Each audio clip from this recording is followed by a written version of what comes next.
Hello everyone. हमारा पहला lecture है lecture first information technology and computer का ये चैप्टर है। इसमें पहला लेक्चर है इंफॉर्मेशन टेक्नोलॉजी का पहला टॉपिक है संचार संकेतों का संप्रेषण। तो संचार संकेतों का संप्रेषण, तो पहले हम ये जान लेते हैं संचार संकेत होते क्या हैं। तो जो संचार संकेत होते हैं, जब हम किसी डेटा को या फिर किसी सूचना को जब हम एक स्थान से दूसरे स्थान पर भेजते हैं तो उसी को हम संचार कहते हैं। तो हम कोई सूचना हो गया, कोई डाटा हो गया, उसको हम एक स्थान से दूसरे स्थान पर भेजते हैं तो उसी को हम संचार संप्रेषण कहते हैं। तो उसी को हम संचार संकेतों का संप्रेषण कहते हैं। जिससे कि हमारा जो देश है, हम भारत से अमेरिका में भी जो है अपने सूचना, अपने डाटा को जो है संचार संकेतों के माध्यम से हम उसको जो है अमेरिका में जो अपना डाटा, या फिर अमेरिका से हम अपने देश में जो डाटा और सूचना मंगा सकते हैं। तो ये संचार संकेत होता है। तो एक स्थान से दूसरे स्थान पर जो डाटा को भेजने और प्राप्त करने को ही हम संचार संकेत कहते हैं। तो ये जो हमारा पहले का जो भारत देश था, उसमें संचार संकेतों का जो है मान्यता बहुत कम था। लेकिन अब हर चीज़ जो है संचार संकेतों, सूचना और डाटा का जो ट्रांसफ़र जो है, हर चीज़ जो है डिजिटल सिस्टम से ही हो रहा है। तो हम जानेंगे संचार संकेतों के संप्रेषण के जो है कितने प्रकार होते हैं। तो हम संचार संकेतों के संप्रेषण के लिए जो है संप्रेषण के 2 प्रकार होते हैं। एक तो एनालॉग सिस्टम के द्वारा संचार संकेतों का संप्रेषण किया जाता है, और दूसरा जो होता है डिजिटल सिस्टम के द्वारा इसका संप्रेषण किया जाता है। तो एनालॉग सिस्टम में ये होता है कि एनालॉग सिस्टम में कोई डाटा हो गया, कोई सूचना हो गया, तो इसमें जो है एनालॉग सिस्टम में संचार जो संकेत होते हैं हमारे, या डेटा हो गया, उसको हम इसमें या तो ध्वनि के माध्यम से किया जाता है, या फिर विद्युत धारा या फिर रेडियो तरंगों में उसको परिवर्तित करके जो है उसको एक स्थान से दूसरे स्थान पर भेजा जाता है। तो इसमें जो है या तो ध्वनि या फिर विद्युत धारा या रेडियो तरंगों में ट्रांसफ़र करके इसमें जो संचार संकेतों का संप्रेषण किया जाता है, एक स्थान दूसरे स्थान पर जो है संप्रेषित किया जाता है। तो इस वजह से जो है इसमें जो है ध्वनि का भी उपयोग किया जाता है। तो इसलिए जो है इसकी सुरक्षा, गुणवत्ता और जो गोपनीयता होती है वो कम होती है। इसमें जो है असुरक्षा की जो है संभावना होती है। तो ये सुरक्षा के मामले में जो बहुत इसमें जो है खामियां होती हैं। तो हमारा पहले की जो अर्थव्यवस्था, पहले जो हमारा देश था, 90 के दशक के बाद का जो देश था, उस समय जो है एनालॉग सिस्टम का ही संचार संप्रेषण के लिए जो एनालॉग सिस्टम का ही प्रयोग किया जाता था। तो उस समय हमारे पास कोई डिजिटल सिस्टम मौजूद नहीं था। तो इस वजह से जो है इसमें काफ़ी असुरक्षा की जो मुद्दे थे वो सामने आते रहते थे। लेकिन अब वर्तमान में जो है डिजिटल सिस्टम हो गया है। तो अब हम पढ़ेंगे डिजिटल सिस्टम। तो जो डिजिटल सिस्टम में जो है हमारे जो डाटा होते हैं, संकेत होते हैं, उसको एक स्थान से दूसरे स्थान पर संप्रेषित करने के लिए हमारे संचार संकेतों को इसमें जो है पहले तो इसमें ध्वनि के रूप में नहीं भेजा जाता है। इसमें बाइनरी अंक जो हमारे डाटा होते हैं, संकेत होते हैं, जो कि हम एक स्थान से दूसरे स्थान पर भेजना चाहते हैं, तो उस डाटा को जो है हम पहले उसमें जो बाइनरी आंकड़ों में बदला जाता है। तो बाइनरी आंकड़े जो होते हैं 0 और 1 के रूप में होते हैं। तो सभी जो डेटा आंकड़े होंगे उसको कोई पहचान नहीं पाएगा कि उसमें लिखा क्या है, डाटा में है क्या, क्योंकि वो पूरा जो है 0 1 0 1 0 1 के रूप में कन्वर्ट रहेगा। तो इसमें जो है बाइनरी आंकड़ों में जो है बदल दिया जाता है हमारा डाटा और संकेतों को, फिर उसको संप्रेषित किया जाता है, एक स्थान से दूसरे स्थान पर भेजा जाता है। तो इसलिए जो है इसमें जो है को किसी प्रकार के तो फिर उसको जो है बाइनरी आंकड़ों में बदल कर फिर उसको रेडियो तरंगों के माध्यम से, विद्युत धारा के माध्यम से जो है इसको एक स्थान से दूसरे संप्रेषित किया जाता है। इसमें ध्वनि का उपयोग नहीं किया जाता है। तो ये जो एनालॉग सिस्टम है इसका इस वजह से जो है इसमें बाइनरी आंकड़ों में परिवर्तित करने की वजह से इसकी सुरक्षा, गुणवत्ता और जो गोपनीयता होती है वो अधिक होती है। अधिक सुरक्षा के मामले में जो है इसमें कोई जो है असुरक्षा की स्थिति नहीं उत्पन्न होती है। एंड ये जो है इसमें हमें जो है बाइनरी आंकड़ों को प्राप्त करने के लिए ट्रांजिस्टर या फिर माइक्रो प्रोसेसर की जो हमें आवश्यकता पड़ती है। तो हम जब बाइनरी आंकड़ों को प्राप्त करते हैं तो हमें माइक्रो प्रोसेसर या फिर जो है ट्रांजिस्टर की जो है आवश्यकता पड़ती है। एंड इस वजह से जो है वर्तमान समय में कंप्यूटर, मोबाइल, टेलीफोन, हर जगह जो है जो हमारे कंप्यूटर होते हैं वो भी बाइनरी आंकड़ों का संप्रेषण जो है बाइनरी आंकड़ों में बदल कर करते हैं। तो इसलिए जो कंप्यूटर में जो है कंप्यूटर सुरक्षित होता है एंड इस वजह से जो है हमारे मोबाइल हो गया, टेलीफोन हो गया, हर जगह जो है संप्रेषण के लिए जो है डिजिटल सिस्टम का प्रयोग किया जाता है, ताकि हमारे आंकड़ों को जो है कोई पढ़ ना सके, ताकि साइबर सुरक्षा के जो मुद्दे होते हैं उसको उसमें कमी आ सके। इसलिए एनालॉग सिस्टम का उपयोग ना करके जो डिजिटल सिस्टम को प्राथमिकता दिया जाता है। तो अब हम पढ़ेंगे संचार संकेतों का संप्रेषण के लिए अन्य जो इसके वो होते हैं, इसके अन्य माध्यम क्या होते हैं। तो इसके अन्य माध्यम है, एक तो होता है बेतार संचार प्रणाली होती है, एक तार संचार प्रणाली होती है। तो तार संचार प्रणाली में जिसमें तार का उपयोग किया, तार संचार प्रणाली में पहला है ओपन वायर पेयर, दूसरा कोएक्सियल वायर और तीसरा जो ऑप्टिकल फाइबर। तो ये जो है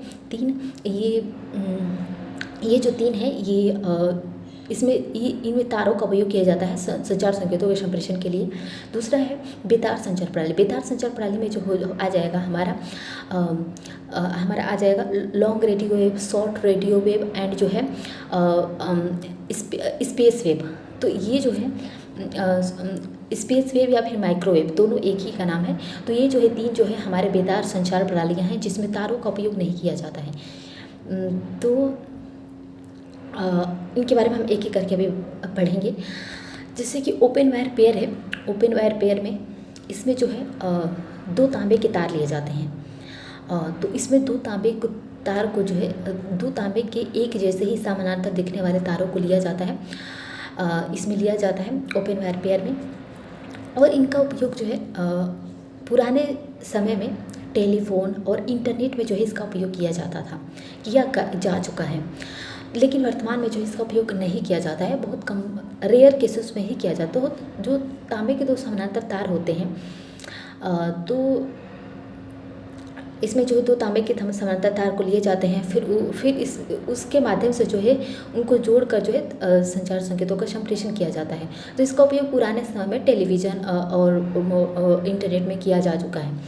दूसरा है कोएक्सियल वायर। कोएक्सियल वायर में जो है इसका जो उपयोग है पुराने समय में टीवी और इंटरनेट के लिए जो है ये काफ़ी इसका प्रयोग किया जाता था, काफ़ी लोकप्रिय था ये कोएक्सियल वायर, क्योंकि इसका जो मध्य का भाग होता है, मध्य का भाग मतलब जो इसका केंद्र होता है, उसमें जो है तांबे का तार लगा रहता है, लेकिन उसके चारों ओर जो है एल्युमिनियम का तार लगा रहता है। तो इस वजह से जो है इसकी संरचना जो होती है वो ओपन वायर पेयर से जो काफ़ी अच्छी हो जाती है एल्युमिनियम का तार लगने की वजह से। तो इसका उपयोग जो है काफ़ी लोकप्रिय था। एंड नेक्स्ट है ऑप्टिकल फाइबर। ऑप्टिकल फाइबर जो है ऑप्टिकल फाइबर यह जो है यह सिलिका मतलब कांच, सिलिका और बहुत ही अच्छी कोटि की प्लास्टिक जो होती है उससे बनी होती है फाइबर। ऑप्टिकल फाइबर जो है फाइबर कह लो, ऑप्टिकल फाइबर जो है कांच और उच्च कोटि की जो प्लास्टिक होती है उससे इसकी बनावट होती है, इसकी संरचना होती है। और इसमें आंकड़ों का जो संप्रेषण होता है, सूचनाओं का जो संप्रेषण होता है वो प्रकाश से या फिर लेजर के द्वारा, प्रकाश और लेजर के रूप में जो है इसमें किया जाता है। तो इसके जो है हमें कई लाभ प्राप्त होते हैं। तो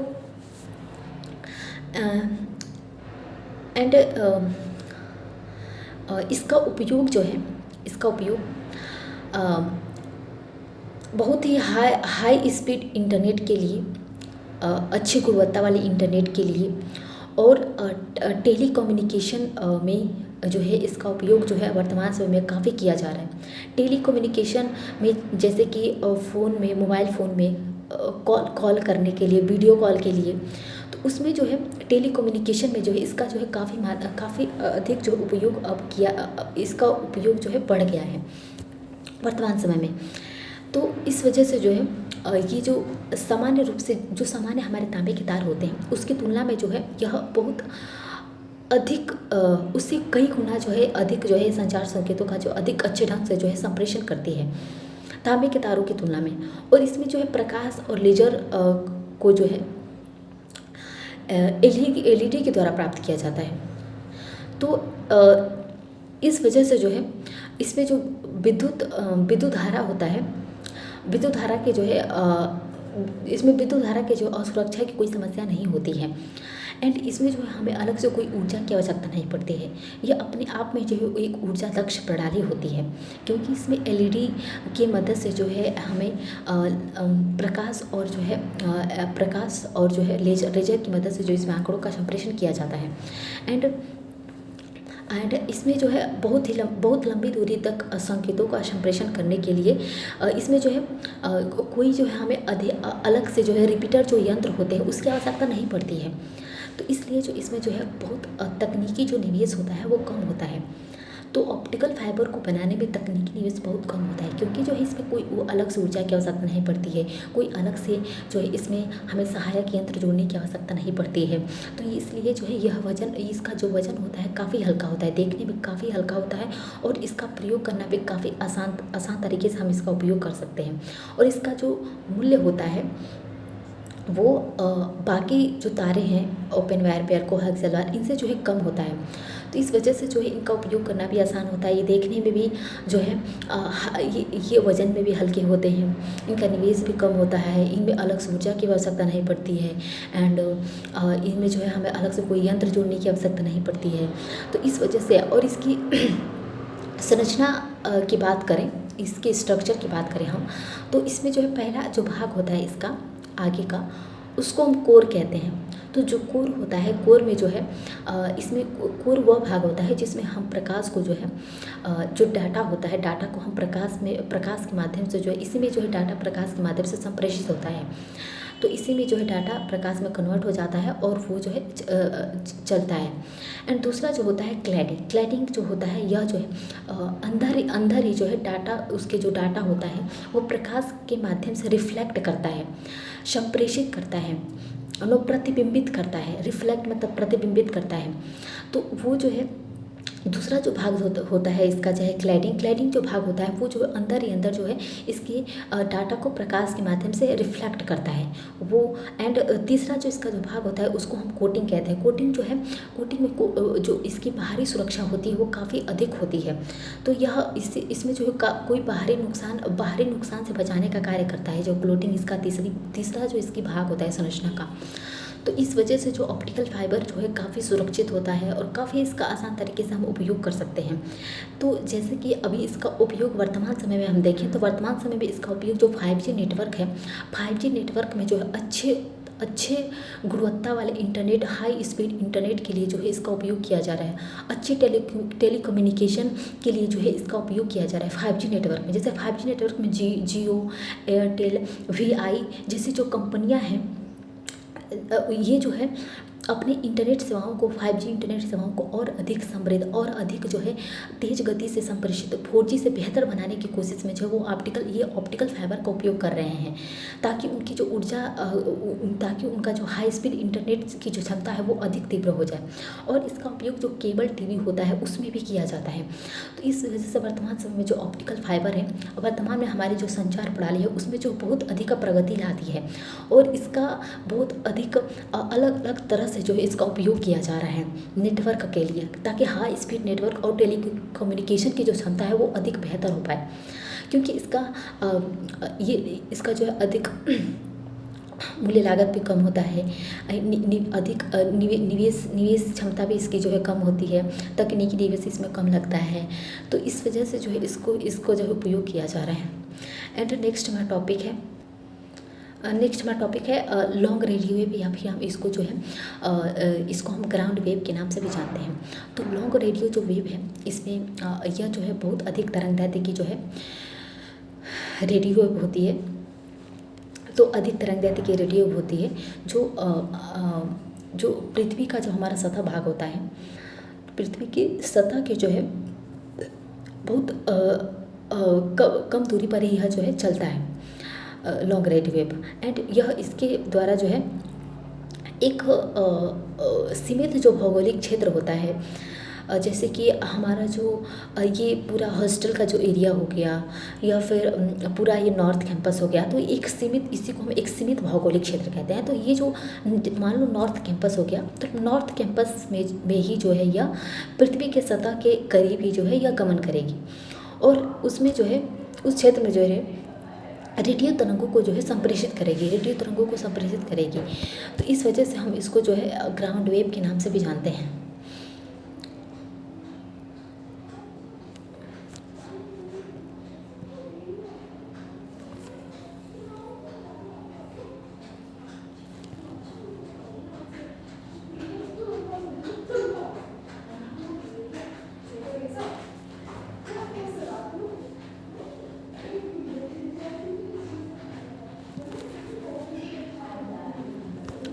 नेक्स्ट है short radio wave. Short radio wave पर इसको स्काई वेव के नाम से भी जानते हैं। तो इसमें जो है तरंग दैर्ध्य की मात्रा इसमें कम होती है और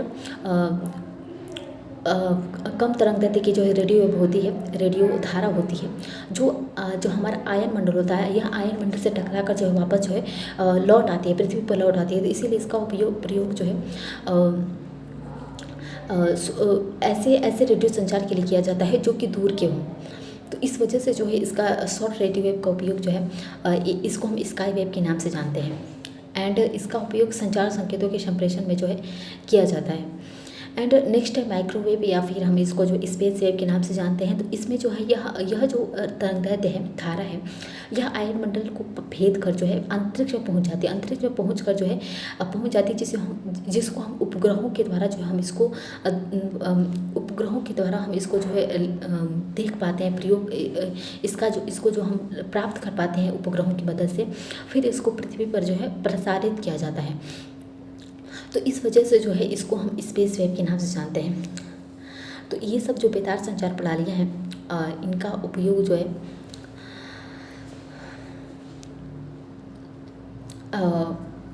किसी सीमित भौगोलिक क्षेत्र हो गया, कि कोई ऐसा क्षेत्र हो गया जो इंटरनेट सेवाओं से वंचित है, उनके लिए जो है इस प्रकार के जो वेव होते हैं उनका उपयोग किया जाता है। तो हमारे पास कुछ अन्य भी जो है बेतार संचार प्रणालियाँ हैं, जैसे कि wifi, Li-Fi, Bluetooth, RFID, NFC and wifi and project loon, WiMAX. तो ये सब जो है हमारे पास कुछ अन्य जो है बेतार संचार प्रणालियाँ हैं। जैसे कि पहला है जो NFC को जो नियर फील्ड कम्युनिकेशन के नाम से भी जानते हैं NFC को। तो NFC जो है हम NFC के द्वारा हम इसको हम रेडियो आवृत्ति की मदद लेकर हम इसको जो है इसमें हम रेडियो जो आवृत्तियाँ होती हैं उसका प्रयोग करके जो हम कुछ इंच की दूरी हो गया, जैसे इसका उपयोग जो है मोस्टली 4 से 10 सेंटीमीटर के एरिया में जो है इसका उपयोग किया जाता है। तो इनकी दूरी जो है बहुत ही कम मात्रा में जो है कम मात्रा की होती है। बहुत कम दूरी पर ही इनका उपयोग हम कर सकते हैं। एंड इनमें जो डिजिटल आंकड़े होते हैं उनका आदान प्रदान जो है हम कर सकते हैं। एक डिवाइस से दूसरे डिवाइस में हम डिजिटल आंकड़े जो होते हैं उसको हम आदान प्रदान कर सकते हैं। जैसे कि NFC में जो आंतरिक जो ऊर्जा स्रोत होती है या बैटरी की जो है कोई हमें आवश्यकता नहीं पड़ती है। तो इसमें हम अलग से कोई जो है हम बैटरी की आवश्यकता या फिर ऊर्जा को लगाने की आवश्यकता नहीं पड़ती है। तो यह जो रेडियो आवृत्तियाँ होती हैं उनके द्वारा ही अपने जो ऊर्जा की जो मांग होता है उसको पूरा कर,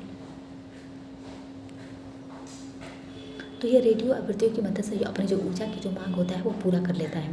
एंड इसका प्रयोग हम मेट्रो, ट्रेन, बस आदि की जो है टिकट खरीदने में तथा जो है कंटेक्टलेस पेमेंट जो सिस्टम होता है हम उसको जो है उसमें जो है इसका उपयोग करते हैं। तो जब हम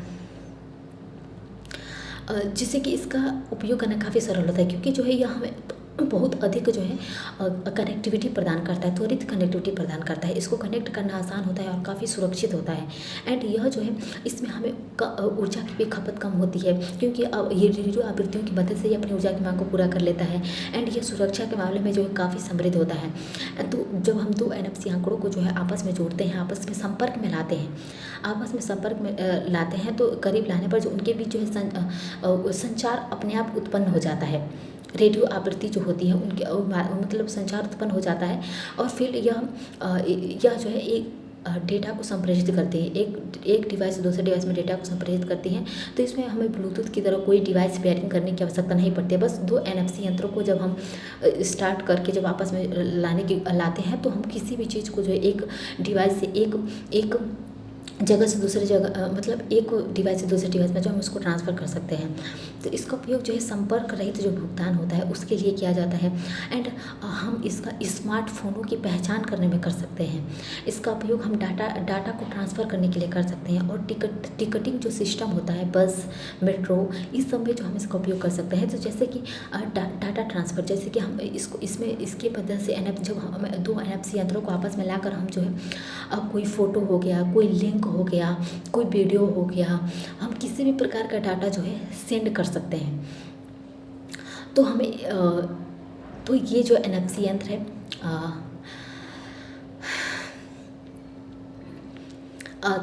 मैंने आज ही जो है ब्लूटूथ पे इसका देखा, यूट्यूब पे देखा। तो इसमें था कि जैसे मेरे फ़ोन में शायद एनएफसी नहीं है, तो दिखा रही थी कि उसके फ़ोन में एनएफसी, 2 फ़ोन लिया था उसने, दोनों फ़ोनों में एनएफसी ऑन किया, फिर एक फ़ोटो टाइप किया अपनी गैलरी से, फिर वो ऐसे उसको उसमें ऑप्शन है, उसने भेज दिया, फिर वो फ़ोन में चला गया तुरंत।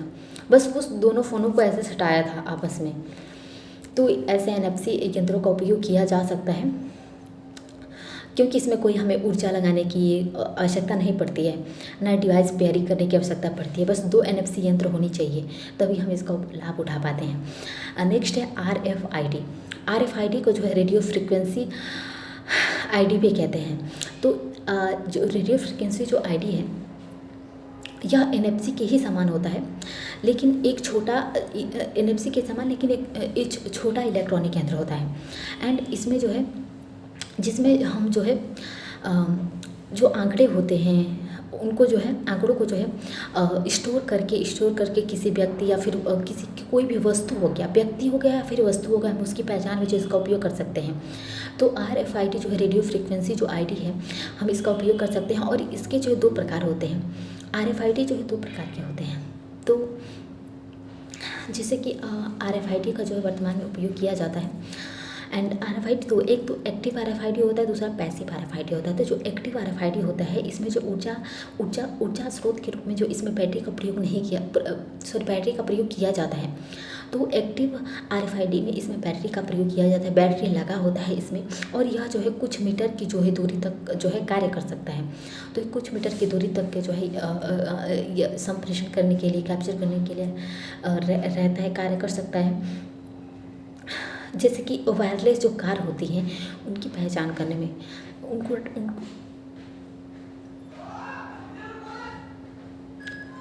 वायरलेस जो कार होती है उनको ट्रैक करने में, तो आरएफआईडी का वर्तमान में उपयोग जो है, आरएफआईडी का उपयोग जो है वर्तमान में ट्रांसपोर्टेशन सिस्टम में किया जाता है। ट्रांसपोर्टेशन में जो है जो व्हीकल्स होती हैं उनको ट्रैक करने में जिसका प्रयोग किया जाता है। एंड जो एक्टिव एंड पैसिव जो आरएफआईडी है, पैसिव आरएफआईडी का जो प्रयोग है, इसमें जो है कोई बैटरी नहीं लगा होता है पैसिव आरएफआईडी में। एंड ये जो है कुछ इंच की दूरी तक ही ये कार्य कर सकता है। इसमें कोई ऊर्जा या फिर बैटरी नहीं लगा होता है। जैसे कि होटल रूम की चाबियों में, फास्टैग में, शॉपिंग मॉल में वस्तुओं की पहचान करने में जो है हम पैसिव आरएफआईडी का प्रयोग कर सकते हैं। एंड जैसे कि फास्टैग जो है, फास्टैग जब आया था तो फास्टैग के मामले में जो आरएफआईडी का प्रयोग किया जाता है, ताकि हम उन व्हीकल्स की पहचान कर सकें जो जिन्होंने गलत तरीके से जो है सिग्नल को तोड़ा है या फिर ऐसे कुछ किया है, तो इनका जो ट्रांसपोर्टेशन सिस्टम में जो है पैसिव आरएफआईडी का भी प्रयोग किया जाता है। तो नेक्स्ट है ब्लूटूथ। ब्लूटूथ जो है, ब्लूटूथ यह जो है एक माइक्रोवेव आधारित जो है संचार संप्रेषण की जो बहुत ही सरल और जो है लोकप्रिय प्रणाली है। एंड तो इसमें जो है माइक्रोवेव का प्रयोग किया जाता है, माइक्रोवेव पर ही आधारित यह जो होती है।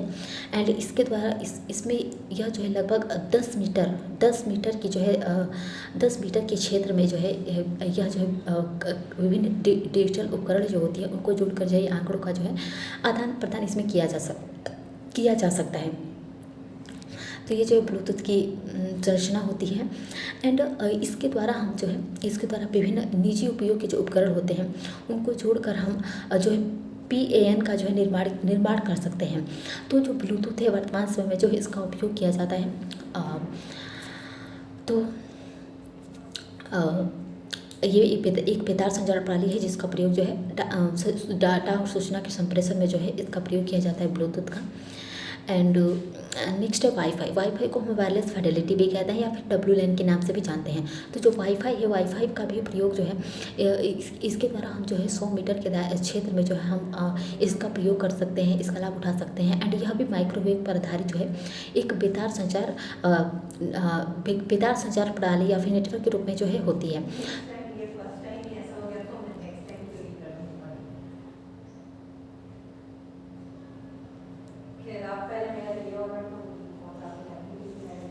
तो इस प्रकार जो है हम इसमें जो है इसमें हम जो है 100 मीटर के दायरे तक जो है इसमें डाटा का जो है आदान प्रदान कर सकते हैं। तो इसका प्रयोग जो है घर पर, ऑफिस में, सार्वजनिक जो स्थान होती हैं उसमें वहाँ पर, तो हम वहाँ पर जो है WLAN या फिर वाईफाई को जो है वहाँ पर स्थापित किया जाता है, जिससे जो है डाटा का आदान प्रदान किया जा सके, जिससे जो है विभिन्न जो डिजिटल उपकरण होती हैं उनको आपस में जोड़ा जा सके, ताकि जो है हमारा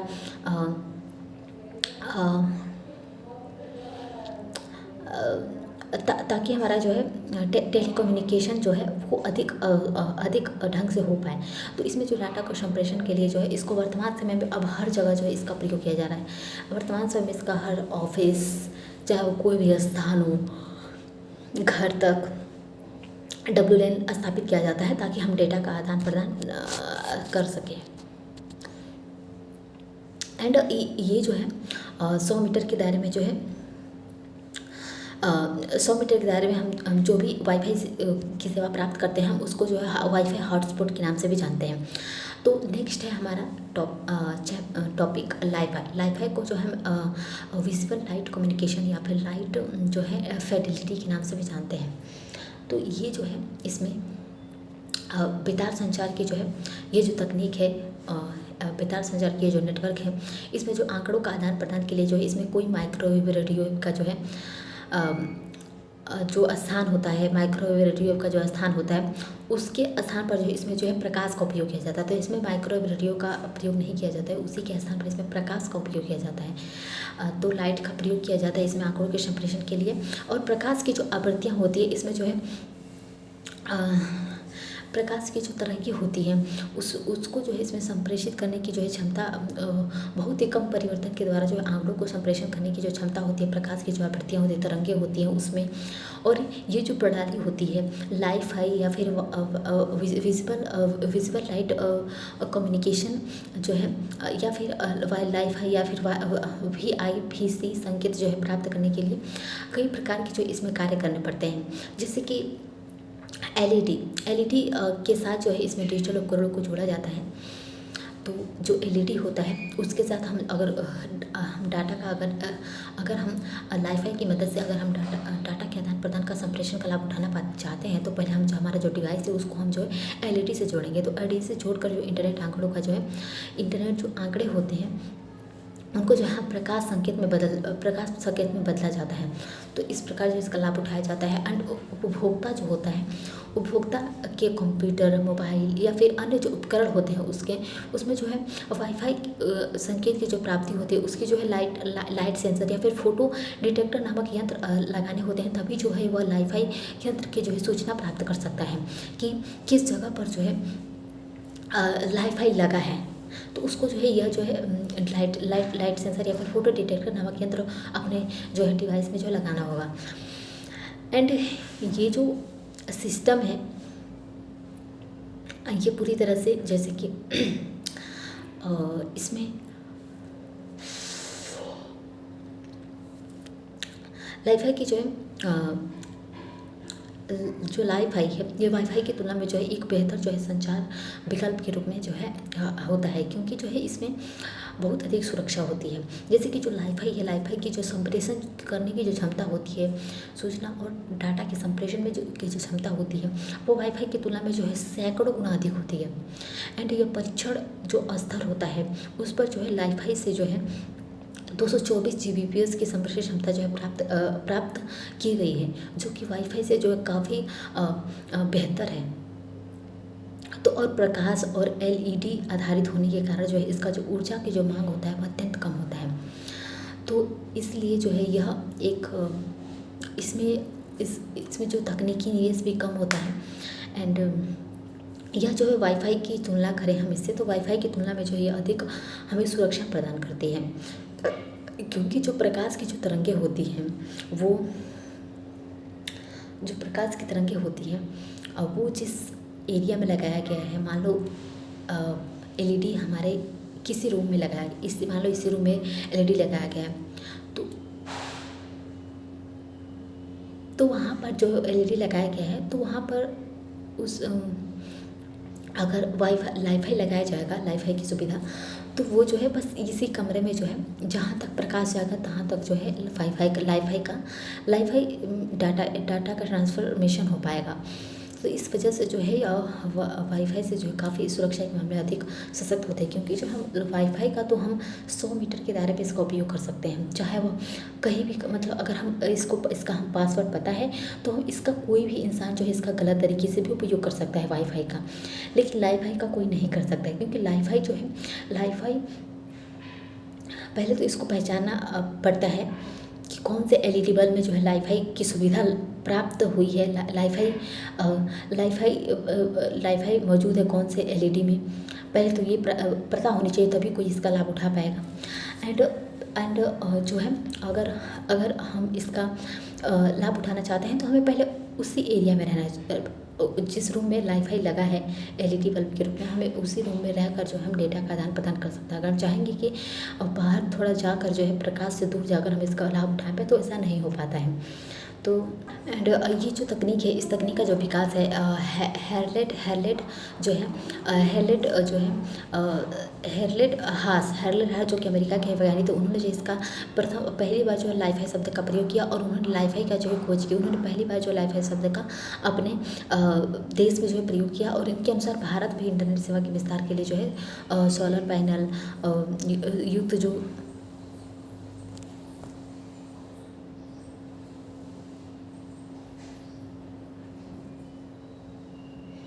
वाईफाई प्रणालियाँ हैं उसका उपयोग जो है हम सार्वजनिक स्थानों पर किया जा सकता है।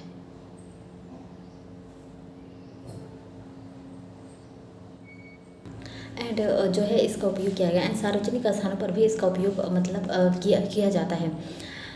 तो नेक्स्ट है वाईफाई जो है यह जो है एक ज़मीनी टेलीविज़न प्रसारण के लिए जो है इसका उपयोग किया जाता है। एंड इंटरनेट सेवा प्रदान करने की जो एक तकनीक है, और भारत में जो ज़मीनी टेलीविज़न प्रसारण की जो लगभग 93% जो आवृत्तियाँ होती हैं वो उपलब्ध नहीं है, अप्रयुक्त हैं। इसीलिए हम इसको जो है जिसे हम टेलीविज़न जो है इसको हम टेलीविज़न वाइट स्पेस के नाम से भी स्पेस कहते हैं। तो ज़मीनी टेलीविज़न जो प्रसारण की जो वर्तमान जो हमारी जो संरचना होती है, और टेलीविज़न वाइट स्पेस के जो प्रयोग से हम 15 से जो है 30 किलोमीटर के क्षेत्र में हम उच्च क्षमता वाली इंटरनेट सेवा जो है प्रदान कर सकते हैं। और इसका तकनीकी निवेश जो अपेक्षाकृत बहुत कम है, इसमें तकनीक निवेश अधिक नहीं होने की वजह से ये लोकप्रिय है। एंड ऊर्जा के द्वारा इसे कम लागत पर जो है संचालित किया जा सकता है।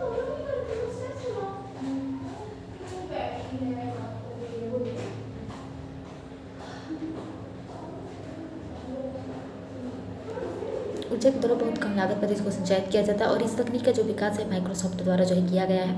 एंड माइक्रोसॉफ्ट के अनुसार जो इसके प्रयोग से जो लगभग 1 अरब भारतीयों को जो मुफ्त में इंटरनेट सेवा प्रदान की जाएगी। तो ये जमीनी प्रसारण की जो हमारी जो तकनीक है, जमीनी प्रसारण की जो वाईफाई की जो हमारी सुविधा है, इसका मुख्य उद्देश्य ये है कि कभी ऐसा संकट हमारे देश पर आ जाए, भौगोलिक संकट आ जाए, तो उस स्थिति में जो है लगभग 1 अरब भारतीयों को जो है हम मुफ्त में इंटरनेट की सेवा दे सकते हैं। तो इस वजह से इस तकनीक का विकास क्या हुआ है। एंड नेक्स्ट है प्रोजेक्ट लून। प्रोजेक्ट लून जो कि गूगल ने बनाया था। तो प्रोजेक्ट लून है जो है यह गूगल की परियोजना थी एंड इसका महत्व जो है सैटेलाइट इंटरनेट के विकास के बाद जो बहुत कम हो गया। तो जब इसी के स्थान पर जो सैटेलाइट इंटरनेट का विकास हुआ, तो सैटेलाइट इंटरनेट का अधिक जो है गुणवत्ता युक्त होने की वजह से जो है इसकी जो महत्ता होती है वो कम हो गई। तो इस परियोजना का जो उद्देश्य जो है, जो समताप मंडल है, समताप मंडल में जो 20 किलोमीटर की ऊंचाई पर जो है जो हीलियम गैस होती है, हीलियम गैस के जो है गुब्बारे, तो समताप मंडल 20 किलोमीटर की ऊंचाई तक जाता है, जो कि हीलियम गैस के गुब्बारों का प्रयोग कर जो है हम जमीन पर जो है किसी भी ज़मीन पर जो है 40 किलोमीटर के दायरे में हम इंटरनेट की सेवा प्रदान कर सकते हैं। तो 40 किलोमीटर के जो किसी भी भौगोलिक क्षेत्र में हम हीलियम गैस के गुब्बारों की मदद से हम उस क्षेत्र में जो है इंटरनेट की सेवा प्रदान कर सकते हैं। एंड इसके द्वारा जो है कोई ऐसा जो दुर्गम क्षेत्र है, सुदूर स्थान है, जो सुदूर ग्रामीण क्षेत्र हो गया, उन स्थानों पर जो इंटरनेट की सेवा प्रदान की जाती है, जिनको जो इंटरनेट की सेवा नहीं प्राप्त हो पा रही है, तो वैसे क्षेत्रों में जहाँ इंटरनेट पहुँच नहीं पा रहा है, तो ऐसे क्षेत्रों में इसकी मदद से जो इंटरनेट की सेवा दी जाती है उस क्षेत्र में। तो वर्तमान में इस सेवा को जो है बंद कर दिया गया है। इसमें जो है ये जो प्रोजेक्ट लून था, इसमें ग्लोबल कनेक्टिविटी होती थी एंड कम्युनिकेशन के मामले में काफ़ी अच्छा था। एंड इसमें जो है बैलून टेक्नोलॉजी का प्रयोग किया जाता था। तो ये जो प्रोजेक्ट लून है ये भी काफ़ी अच्छा था, लेकिन जब जैसे स्पेस सैटेलाइट इंटरनेट का जो विकास हुआ, तो इसकी जो महत्ता है, गुणवत्ता है, कम हो गई और इसीलिए इसको बंद कर दिया गया, ये सेवा को बंद कर दिया गया। नेक्स्ट है वाईमैक्स जो है या वाईफाई की जो एक वाईफाई की ही जैसी जो है, लेकिन उसकी जो है एक बड़ा स्वरूप होता है वाईफाई के जैसे ही, जिसका दायरा जो है लगभग 50 किलोमीटर तक होता है। इसका दायरा 50 किलोमीटर तक होता है और यह जो है लगभग 100 Mbps की जो है स्पीड की जो है इंटरनेट सेवा जो है उपलब्ध करा सकते हैं।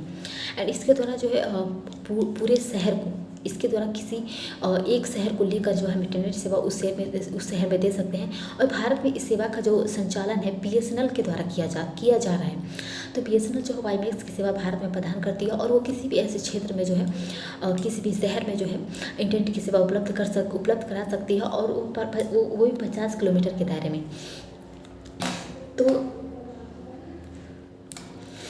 हमारा जो नेक्स्ट टॉपिक है वो है जो सैटेलाइट इंटरनेट। तो सैटेलाइट जो इंटरनेट है इसमें जो है उपग्रह की मदद से जो है एक विश्व स्तर पर जो है इसकी सेवा इंटरनेट की सेवा प्रदान की जाती है। तो ग्लोबल स्तर पर इसकी सेवा प्रदान की जाती है, वो भी उपग्रहों की मदद से, जैसे कि LEO उपग्रह के द्वारा और दूसरा जो है GSO उपग्रह के द्वारा। तो LEO जो उपग्रह है ये जो है ये जो उपग्रह है इसमें जो उपग्रहों की संख्या अधिक होती है। LEO में उपग्रहों की संख्या अधिक होती है और इसकी लेटेंसी जो होती है वो कम होती है और यह जो है ये गेटवे टर्मिनल का उपयोग इसमें किया जाता है और यह अंतरिक्ष जो प्रदूषण होता है इसमें जो है काफ़ी अधिक होता है LEO उपग्रहों में। एंड जो है इनकी सेवा की गुणवत्ता होती है, बेहतर होती है और निवेश जो है इसमें अधिक होता है। तो ये जो दूसरी जो है GSO उपग्रह है, इनकी जो है संख्या कम होती है, इनकी लेटेंसी जो है अधिक होती है और इनमें जो है फिक्स एंटीना का जो है प्रयोग किया जाता है और इनके द्वारा जो अंतरिक्ष जो प्रदूषण होता है वो कम होता है और इनकी सेवा की गुणवत्ता जो है सामान्यतः जो है वो कम होती है। तो ये जो है दो प्रकार के जो है विश्वव्यापी उपग्रह होते हैं जो कि सैटेलाइट इंटरनेट की सेवा प्रदान करते हैं। तो सैटेलाइट इंटरनेट के लाभ कौन से हैं? सैटेलाइट इंटरनेट के लाभ ये हैं कि ये जो बेहतर इंटरनेट की जो स्पीड हमें प्रदान करते हैं, एक बेहतर इंटरनेट स्पीड की सेवा। एंड बेहतर बैंडविड्थ भी प्रदान करते हैं हमें, बेहतर बैंडविड्थ एंड बेहतर संचार की जो है एक विधि के रूप में जो है ये कार्य करते हैं। इसमें कोई तार नहीं लगा रहता है एंड ये किसी भी सुदूर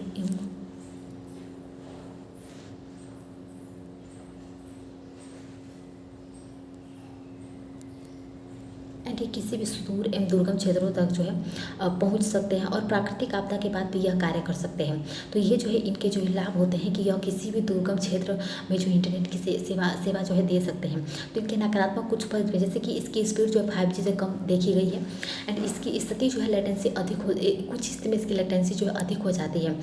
सामान्यतः तो इसकी कम होती है लेकिन कुछ स्थिति में इसकी लेटेंसी जो है अधिक हो जाती है एंड इसकी जो स्थापित करने का खर्च होता है वो अधिक होता है। एलियो उपग्रहों के माध्यम से सैटेलाइट इंटरनेट एंड जो है इस पर सौर आंधी और स्थानीय जो तूफान मौसम का जो प्रभाव होता है वह इस पर पड़ सकता है, वह इस पर जो है देखा जाता है। स्थानीय मौसम का प्रभाव जो है इस पर पड़ता है, इस वजह से जो है इसकी कुछ नकारात्मक पक्ष भी हैं। तो सैटेलाइट इंटरनेट की महत्वपूर्ण कुछ प्रोजेक्ट कंपनियां कर रही हैं, जैसे कि एक है हग्स कम्युनिकेशन इंडिया HCI। तो ये जो है यह इसरो के प्रयोग से जो है यह 2022 से जो है सेवा प्रदान कर रही है एंड इसमें जो है सामान्यतः जो है संचार उपग्रह या फिर फिक्स्ड एंटीना का जो है प्रयोग किया जाता है इंटरनेट सेवा देने के लिए। दूसरा है वनवेब जो है यह जो है पार्टनरशिप के आधार पर बनी वनवेब, जो कि UK गवर्नमेंट और जो है भारतीय गवर्नमेंट इंडिया और जो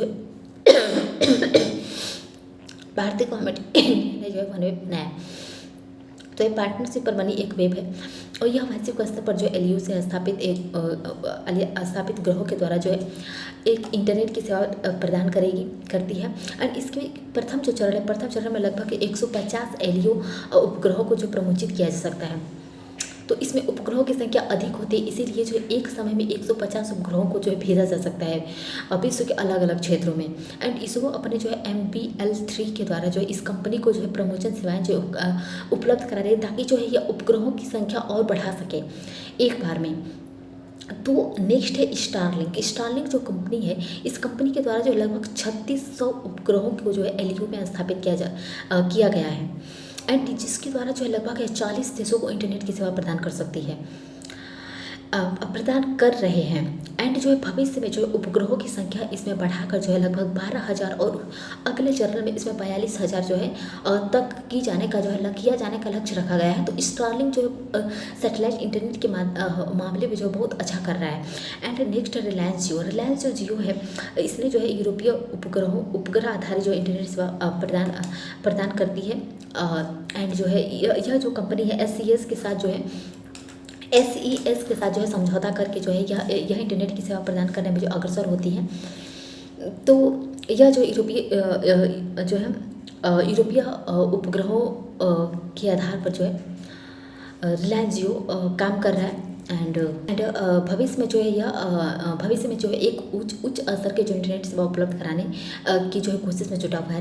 टाटा ने कनाडा की जो कंपनी है टेलीसेट के साथ जो वार्ता किया है, समझौता किया है, जिसके द्वारा जो 2024 तक जो सैटेलाइट इंटरनेट की जो सेवा है वह प्रदान करेगा।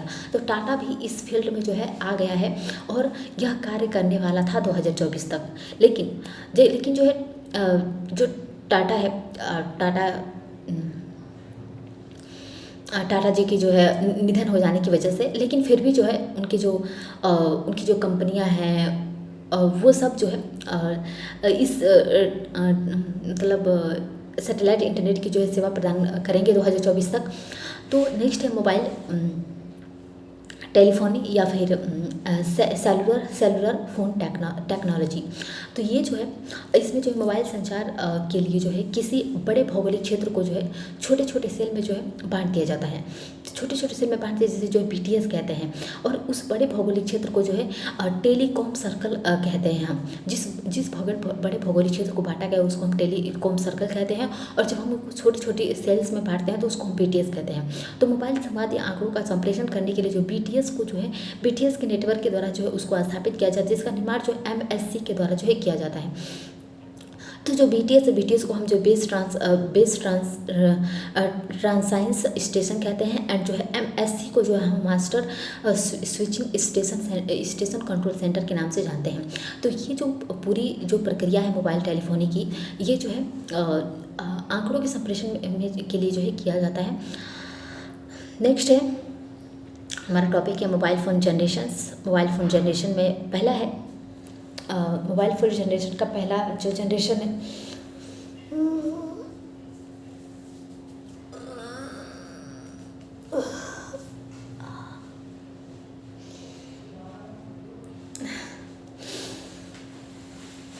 तो मोबाइल फ़ोन जनरेशन का जो पहला जनरेशन है हमारा 1G का है। 1G जो है एक एनालॉग सिस्टम पर आधारित था। 1G और इसकी जो इसीलिए एनालॉग सिस्टम के होने की वजह से इसकी गुणवत्ता, गोपनीयता, सुरक्षा जो है वह कम मानी गई, और क्योंकि इसमें जो है यह एक ध्वनि पर आधारित सेवा थी। इसमें ध्वनि का संप्रेषण किया जा सकता था, एंड लेकिन इसमें ध्वनि और आंकड़ों का जो संप्रेषण होता था 1G में, वह जो है बहुत नगण्य होता था, बहुत कम होता था। इसमें ध्वनि जो है बहुत फंस के आती थी, इसमें कॉलिंग की सेवा नहीं थी। तो 1G जब आया तो पूरी तरह से एनालॉग सिस्टम पर आधारित था। दूसरा जब जनरेशन हमारा आया 2G जो है 2G जनरेशन टू जनरेशन में जो है डिजिटल सिस्टम, इसमें जो है डिजिटल सिस्टम पर आधारित है। 2G हमारा जो है डिजिटल सिस्टम है, तो इसलिए इसकी गुणवत्ता, सुरक्षा, गोपनीयता जो है वो बेहतर किस्म की थी। और इसमें जो है यह भी ध्वनि केंद्रित सेवा के रूप में जो है हमारे सामने आया। तो इसमें जो है 1G से जो है कुछ बेहतर जो है इसमें ध्वनि संप्रेषण की क्षमता थी। जैसे कि ये जो है इसका जो डाटा का रेट था वो 9.6 जो है kbps का था। तो 9 kbps की जो है डाटा हमें प्रदान कर सकता था। तो 2G के विकास के साथ ही हमें जो है ध्वनि की जो सेवा की गुणवत्ता है वह बहुत ही उच्च स्तर पहुँच गई थी ध्वनि की गुणवत्ता के मामले में। और इसको जो हम 2G के बाद जो सभी पीढ़ियों का विकास जो संप्रेषण क्षमता के साथ जो है तो जैसे 2G आया, 2G के बाद जो भी हमारी जनरेशन आई 3G 4G 5G, ये सब जो है संप्रेषण क्षमता के मामले में जो है उद्देश्य संप्रेषण क्षमता को अधिक बेहतर बनाने के उद्देश्य से जो है ये आगे बढ़ रही है। तो ये जो हमारा 4G नेटवर्क है, जो हमारा 2G है, 2G में जो है हम कॉलिंग कर सकते थे, कॉल पे बात कर सकते थे। तो हम 2G में कॉल पे बात कर सकते थे। इसमें जो ध्वनि की जो गुणवत्ता थी वो कम थी, आवाज़ जो एक स्थान से दूसरे स्थान पर जो साफ ढंग से आती जाती थी। नेक्स्ट है हमारा जो है 3G जनरेशन है। 3G का विकास जो 2001 में हुआ, 3G 2001 में आया। तो इसमें डाटा सेंट्रिक जो सर्विसेज थी इसमें उपलब्ध थी, और यह भी एक डिजिटल सर्विस पर आधारित था। और इसमें जो है HSPA high speed packet access का प्रयोग किया जाता था, एंड इसका डाटा रेट तो 2 से 3 जो है MBPS का था। उसमें जो है 2G में kbps में था, और इसमें जो है जिसमें जो हम 2G में जो है kbps होने की वजह से 2G में जो है हम SMS की सेवाएं उपलब्ध थी। 2G में हम SMS कर सकते थे, लेकिन जो है 3G में 3G का जो डाटा रेट है तो 2 से 3 MBPS का था। और तो 3G के कारण हम जो मोबाइल आधारित इंटरनेट जो सेवाएं होते हैं हम उसको विस्तार हुआ 3G के कारण। एंड इस दौरान जो है जो व्हाट्सएप है, सोशल मीडिया है और इंटरनेट है, इंटरनेट पर वॉइस कॉल हो गया, व्हाट्सएप पे वॉइस कॉल वीडियो कॉल हो गया, वो बहुत लोकप्रिय हो गया। तो इस प्रकार धीरे धीरे जैसे हमारा जनरेशन आगे बढ़ा, उसमें जो संप्रेषण के मामले में जो और अधिक गुणवत्ता उत्पन्न होने लगा, और गुणवत्ता के मामले में और अधिक जो है आगे बढ़ने लगा। तो मोबाइल आधारित इंटरनेट सेवाओं का जो धीरे धीरे इसमें विस्तार होने लगा। तो नेक्स्ट है 4G का जो विकास हुआ जनरेशन, इस जनरेशन का विकास 2011 में हुआ। तो इस जनरेशन का जो विकास 2011 में हुआ, और यह जो है यह भी डिजिटल सिस्टम पर आधारित थी, और यह जो डाटा सेंट्रिक सेवाओं से जो है यह भी लैस थी, डाटा सेंट्रिक सेवाओं से जो है परिपूर्ण थी। तो इसमें टेक्नोलॉजी का प्रयोग जो LTE टेक्नोलॉजी का प्रयोग हुआ, लॉन्ग टर्म इवोल्यूशन। इसमें जो है LTE का लॉन्ग टर्म इवोल्यूशन का प्रयोग हुआ, जबकि 3G में जो HSPA high speed packet access का प्रयोग था। तो तो इस प्रकार जो है यह जो है 100 MBPS की जो है इसमें इंटरनेट की सुविधा थी। डाटा रेट जो था इसका 100 MBPS का था, जबकि 3G का जो है 2 से 3 MBPS का ही था। तो यह इस वजह से जो 100 MBPS होने की वजह से जो इसमें वीडियो कॉल, लाइव शेयरिंग जो सेशंस था वो सब लोकप्रिय होता चला गया 4G में। तो ये सब सेवाएं जो इसमें उपलब्ध थी, SMS की सेवाएं जो फास्ट उपलब्ध हो गई। तो LTE जो है, LTE में ओनली डाटा होता है, इंटरनेट होता है। LTE में ओनली इंटरनेट होता है एंड वोल्ट में जो होता है वॉइस ओवर लगा होता है। तो 4G जो है वह पूरी तरह से जो हमारे इंटरनेट आधारित जो सेवा है, इंटरनेट पर आधारित पूरी तरह से हमारी इंटरनेट पर आधारित सेवा है एंड इसकी जो गुणवत्ता है वो जो है काफ़ी अधिक है। एंड यह जो एक ही नेटवर्क पर जो है कई प्रकार के हमें ध्वनि संकेत, जैसे हम एक ही नेटवर्क पर हम जो है किसी से ध्वनि संकेत का भी प्रयोग कर सकते हैं। तो हम किसी से कॉल पर भी बात कर सकते हैं और उस समय इंटरनेट का भी लाभ उठा पाते हैं। तो ये जो है इसमें एक जो है संप्रेषण के मामले में जो है इसमें एक असर जो है ऊपर उठा, ताकि क्योंकि जो है इसमें हम किसी अलग से जो वॉइस नेटवर्क की आवश्यकता नहीं पड़ती थी, क्योंकि हम एक ही नेटवर्क की मदद से हम जो वॉइस कॉल भी कर सकते थे, हम जो है इंटरनेट का भी प्रयोग कर सकते हैं। तो वर्तमान समय में जो है हमारे हमारे भारत में 4G जनरेशन और 5G जनरेशन, 4G जनरेशन का प्रयोग हो रहा है काफ़ी अधिक मात्रा में, लेकिन अब धीरे धीरे 5G ने भी अपना स्थान बना रहा है। तो हमारा इस प्रकार जो है जो हमारा मोबाइल फ़ोन का जनरेशन है, मोबाइल फ़ोन का जनरेशन धीरे धीरे हमारा बढ़ता गया। एंड जो नेक्स्ट है 5G जनरेशन जो है हमारा, यह इसमें मोबाइल तकनीक की जो है यह एक कह ले तो यह एक नई पीढ़ी माना जा सकता है, इसको नई जनरेशन माना जा सकता है, क्योंकि जो इससे अब आगे अभी कोई जनरेशन बना नहीं है। तो इसका विकास जो है 4G या फिर LTE जो है लाइट लॉन्ग टर्म इवोल्यूशन जो है 4G या लॉन्ग टर्म इवोल्यूशन को जो बेहतर बनाकर जो है इसका किया गया है, ताकि जो है यह 4G से बेहतर हो सके। तो उसको और बेहतर बनाकर जो है LTE को और बेहतर बनाकर जो है 5G को बनाया गया है। तो ये 4G की तरह ही है, आंकड़ा केंद्रित और इंटरनेट पर आधारित सेवा है, जिसमें हम एक ही इंटरनेट पर जो इसमें भी हम कई तरह की जो सुविधाएँ सेवाएँ प्राप्त कर सकते हैं। तो ITU एक जो है संस्थान है। तो ITU के अनुसार जो है 5G तकनीक पे जो है इसने कहा कि 5G तकनीक पे जो है कई ऐसे गुण होने चाहिए जो इसको 4G से बेहतर बनाएगा। तो इस संस्थान ने कहा कि इसने अभी बताया है कि हमें इसमें किस प्रकार के गुण होने चाहिए तो ये 4G से बेहतर हो सकता है। पहला तो इसने बताया कि डाटा रेट जो है इसका जो है 10 से 20 Gbps का होना चाहिए, MBPS नहीं बल्कि Gbps का होना चाहिए। और इसका जो है अल्ट्रा लो लेटेंसी जो है 1 मिलीसेकेंड का होना चाहिए। एंड इसका प्रति इकाई क्षेत्रफल जो है यह कई हज़ार गुना जो बैंडविड्थ प्रदान करने की जो इसमें क्षमता होनी चाहिए। एंड यह प्रति इकाई क्षेत्रफल जो 100 गुना से अधिक एक क्षेत्रफल में जो है यह 100 गुना से अधिक जो डिजिटल यंत्रों को जोड़ने की जो इसमें क्षमता होनी चाहिए, ताकि वो एक साथ कई डिजिटल यंत्रों को जोड़कर जो है वाईफाई की मदद से यह डाटा का आदान प्रदान कर सके।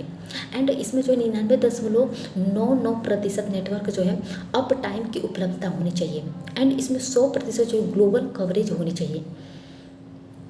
तो इस प्रकार जो है एंड नेटवर्क पर जो है 90% ऊर्जा की खपत में जो इसमें कमी आनी चाहिए। तो इसमें जो है नेटवर्क पर 90% ऊर्जा जो है खपत में कमी आनी चाहिए, ताकि जो इसमें ऊर्जा की खपत कम होगी तभी तो ये 4G से बेहतर हो पाएगा। तो इस वजह से 5G से जुड़े जो डिजिटल सेंसर्स होते हैं, उपकरण होते हैं, उनकी बैटरी लाइफ जो 10 वर्ष की होनी चाहिए, तभी जो है ये 4G से बेहतर हो पाएगा। तो ITU ने कहा कि ये सभी जो गुण हैं ये जो है 5G में होने चाहिए। 5G में होंगे तभी हम 4G से बेहतर ये बन पाएगा। तो 5G में जो है 5G नेटवर्क की जो है 3 आवृत्ति जो है बैंड 5G नेटवर्क जो 3 आवृत्ति बैंड में जो है बटा हुआ है। पहला है लो फ्रीक्वेंसी बैंड नेटवर्क। इसका डाटा रेट जो है 200 MBPS का है एंड 200 MBPS का है।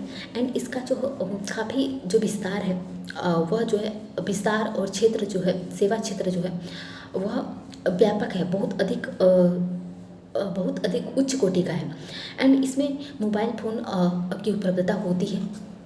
दूसरा जो है मिड फ्रीक्वेंसी या बैंड नेटवर्क, इसमें जो है इसका जो स्पीड, डाटा स्पीड है वो जीबीपीएस स्पीड है एंड यह जो है इसका सीमित विस्तार या फिर सेवा क्षेत्र है और यह जो है इसका उपयोग जो है उद्योग, ऑफिस, घर में किया जा सकता है।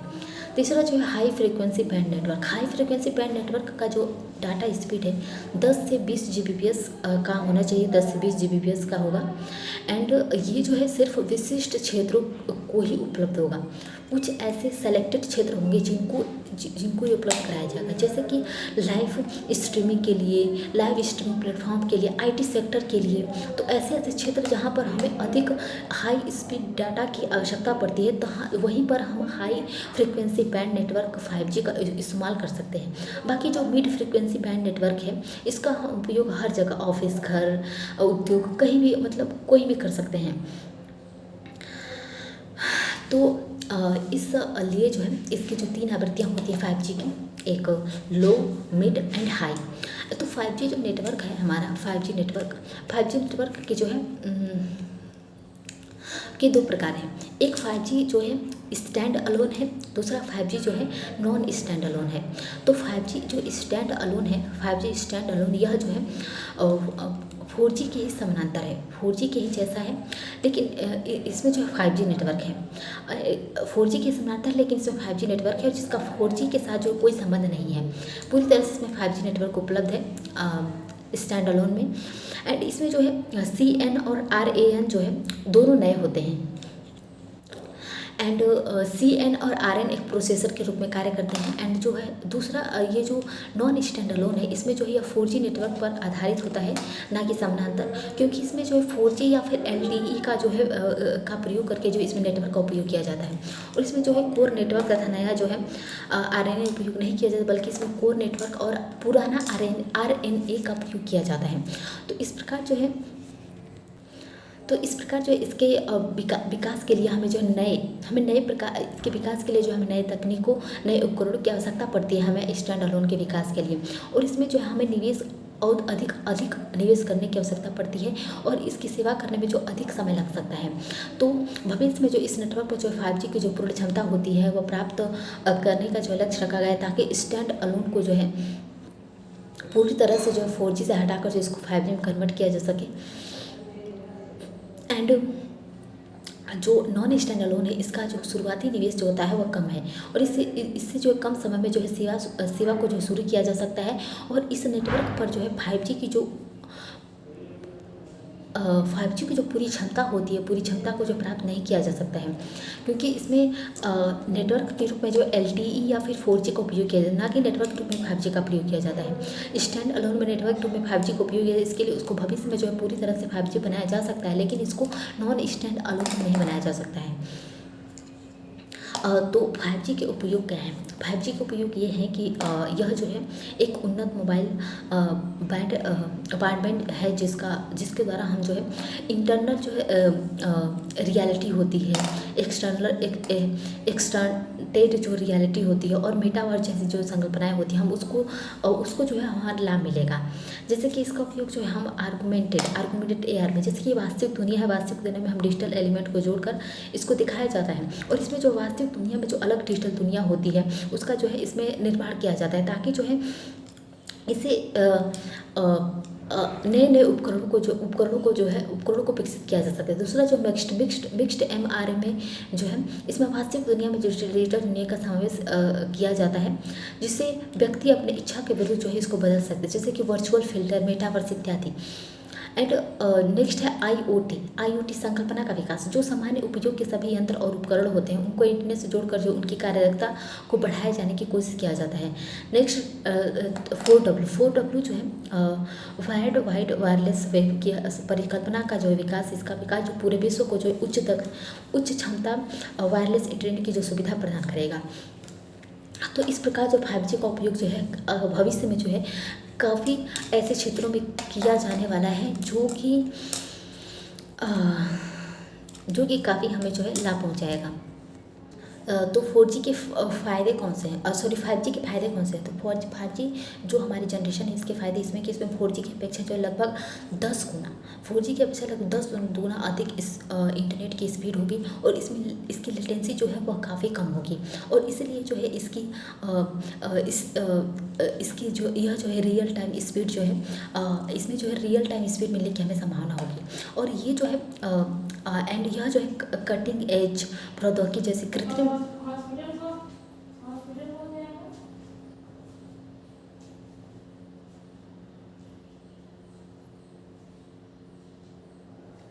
तो कृत्रिम बुद्धिमत्ता के जो अनुसंधानों में जो है इससे मदद मिलेगी और उद्योग जो है 4G को 5G के माध्यम से ही जो है वास्तविक रूप से जो है दिया जा सकता है। इस प्रकार जो 5G का ज़्यादा से इस्तेमाल जो उद्योगों में किया जाएगा एंड इसके अन्य फायदे ये हैं कि यह सुदूर संवेदी जो है शल्य चिकित्सा, स्मार्ट सिंचाई, स्मार्ट मीटर में जो इसका उपयोग किया जाएगा।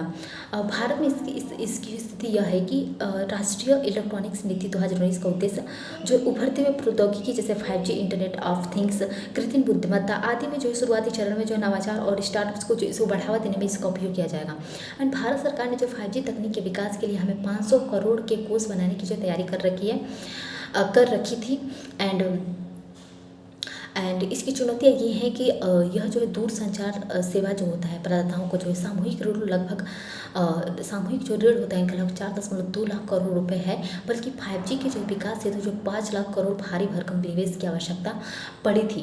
एंड 5G को जो है लागू करने के लिए हम अत्यधिक जो है हार्डवेयर जैसे जो है एंटीना की आवश्यकता पड़ती है। एंड भारत में जो है स्पेक्ट्रम महंगा है और तब 5G डेटा के जो है महंगे होने की जो है हमें संभावना है क्योंकि 5G वास्तव में महंगा है एंड पुराने उपकरणों को जो हमें बदलने की आवश्यकता पड़ेगी। एंड 5G जो कि उच्च आवृत्ति वाले जो रेडियो तरंग का इस्तेमाल जो है करेंगे जो किसी भी अवरोध अथवा खराब मौसम में जो है यह प्रभावित होंगे।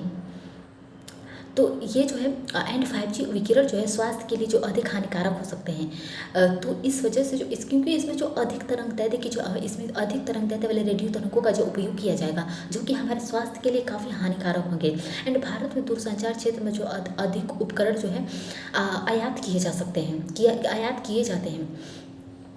तो इसरो द्वारा भी 5G स्पेक्ट्रम रेंज में जो अनुसंधान या क्रियान्वयन किया जा रहा है उपग्रह संचार को बिना किसी जो है बाधा के जो है चलाना एक चुनौती होगी क्योंकि इसमें बाधा पड़ने की जो है संभावना होती है।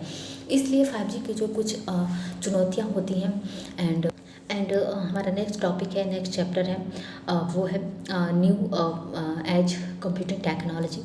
इसमें हम पहला सुपर कंप्यूटर पढ़ेंगे, फिर क्वांटम कंप्यूटर पढ़ेंगे, फिर हम इसमें ऑप्टिकल कंप्यूटर पढ़ेंगे, फिर हम DNA कंप्यूटर या फिर मॉलिक्यूलर कंप्यूटर पढ़ेंगे। तो ये जो है पहला जो सुपर कंप्यूटर एक हमारी नई तकनीक है, नई टेक्नोलॉजी है। एंड सुपर कंप्यूटर की जो क्षमता होती है एक सामान्य कंप्यूटर से जो 1000 गुना अधिक होती है। तो इसकी एंड ये जो इसकी यह जो है जो समानांतर प्रोसेसिंग होता है उस सिद्धांत पर जो यह कार्य करता है जिसमें हजारों प्रोसेसर जो है समानांतर क्रम में जो है लगे होते हैं। एंड यह सुपर कंप्यूटर के द्वारा जो अत्यधिक मात्रा में जो है आंकड़ों की गणना अत्यंत बहुत कम समय में ही जो है कर सकता है। तो सुपर कंप्यूटर जो है बहुत कम समय में ही जो है कितना भी बड़ा आंकड़ा हो वो पढ़ सकता है और इसमें अधिक समय भी नहीं लगेगा। एंड सुपर कंप्यूटर जो है हजारों प्रोसेसिंग जो है इकाइयों का समूह होता है। इसमें कई ऐसे प्रोसेसिंग इकाइयाँ लगी होती हैं, जुड़ी होती हैं, इसलिए काफ़ी इसको रखने के लिए जो हमें काफ़ी अधिक जगह चाहिए होते हैं क्योंकि इसमें जो बहुत अधिक प्रोसेसिंग जो इकाई होती है वो लगे होते हैं और इसीलिए जो इसकी ऊर्जा की मांग जो काफ़ी अधिक होती है। हमें इसके लिए जो अधिक ऊर्जा की आवश्यकता पड़ती है। एंड जो सुपर कंप्यूटर है इसकी गणना क्षमता को जो है हम FLOPS कहते हैं। तो हम इसको FLOPS में जो है इसको हम इसकी गणना करते हैं कि सुपर कंप्यूटर पे कितना जो है इसकी बैंडविड्थ है, कितनी इसकी क्षमता है। जैसे कि FLOPS का फुल फॉर्म है फ्लोटिंग पॉइंट ऑपरेशंस पर सेकेंड में जो है मापा जाता है इसको। तो इसको जो FLOPS में जो है हम सुपर कंप्यूटर की जो क्षमता को मापते हैं। तो सुपर कंप्यूटर के उपयोग क्या हैं? तो वर्तमान समय में जो सुपर कंप्यूटर जो है, सुपर कंप्यूटर एक जो है ऐसी तकनीक है जिसका प्रयोग हम जो है शांतिपूर्ण के लिए तथा प्रतिरक्षा दोनों में ही इसका उपयोग किया जा सकता है। तो इसका हम प्रयोग डिफेंस में कर सकते हैं, किसी भी क्षेत्र में हम इसका उपयोग कर सकते हैं जहां हमें डाटा को एनालाइज करने की आवश्यकता होती है, जैसे कि क्वांटम फिजिक्स जो है नैनो तकनीक अनुसंधान करने में जो है हम इसका उपयोग कर सकते हैं। हम पहला तो उपयोग ये है, तो इसका उपयोग हम जो क्वांटम फिजिक्स में कर सकते हैं। एंड इसका भूकंप और जो है गर्भशास्त्र संबंधी जो अध्ययन होता है, भूगर्भ शास्त्र का जब हम अध्ययन करते हैं तब हमें जो है बहुत अधिक संख्या में हमें डाटा को पढ़ने की, एनालाइज करने की आवश्यकता पड़ती है। तो हमें जो है सुपर कंप्यूटर की जो है सुपर कंप्यूटर से हम इसको आसानी से कर सकते हैं। एंड मौसम एवं जलवायु परिवर्तन संबंधी जो अध्ययन होता है, विश्लेषण होता है, उसको करने में भी जो है सुपर कंप्यूटर का उपयोग किया जाता है। एंड इसका उपयोग जैव सूचना के क्षेत्र में विज्ञान और जीनोम अध्ययन करने में भी इसका उपयोग हम कर सकते हैं, क्योंकि जब हम जीनोम अध्ययन करते हैं तब हमें बहुत अधिक मात्रा में जो है जीनोम का अध्ययन करना होता है। तो उस क्रम में जो है हमारे पास जो आंकड़े प्राप्त होते हैं जीनोम अध्ययन के क्रम में, हम उसको सुपर कंप्यूटर में सुरक्षित कर रखते हैं और सुपर कंप्यूटर की मदद से जो हम उनको उन आंकड़ों के बारे में अधिक अच्छे ढंग से जो है विश्लेषित एंड पढ़ पाते हैं। एंड जो इससे जो हम नई दवाओं, नई टीकों का भी खोज किया गया है। एंड परमाणु भट्टी या फिर परमाणु हथियार के निर्माण में भी एवं परीक्षण में जो इसका उपयोग किया जा सकता है। एंड इसका उपयोग जो प्रमोचन यान होते हैं, वायुयान जो होते हैं और एवं जो मिसाइल जो होती है, मिसाइलों के निर्माण एवं परीक्षण में ही भी इसका उपयोग किया जाता है। तो इस प्रकार इसके जो है कई जो है महत्वपूर्ण उपयोग है। और जो विभिन्न शैक्षणिक जो संस्थाएं होती हैं उनमें जो है मूल अनुसंधान को जो है बढ़ावा देने में भी इसका उपयोग किया जाता है। तो नई शैक्षणिक संस्थाओं में जो है इसका उपयोग किया जाता है।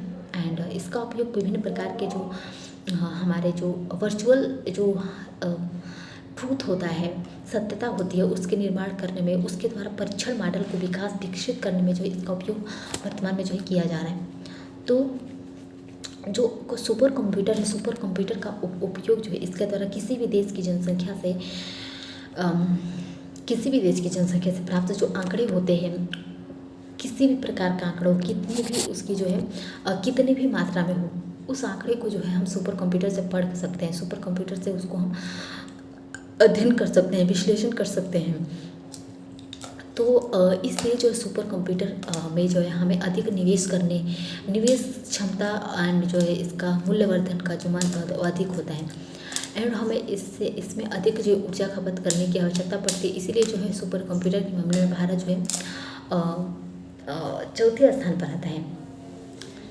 एंड ये जो है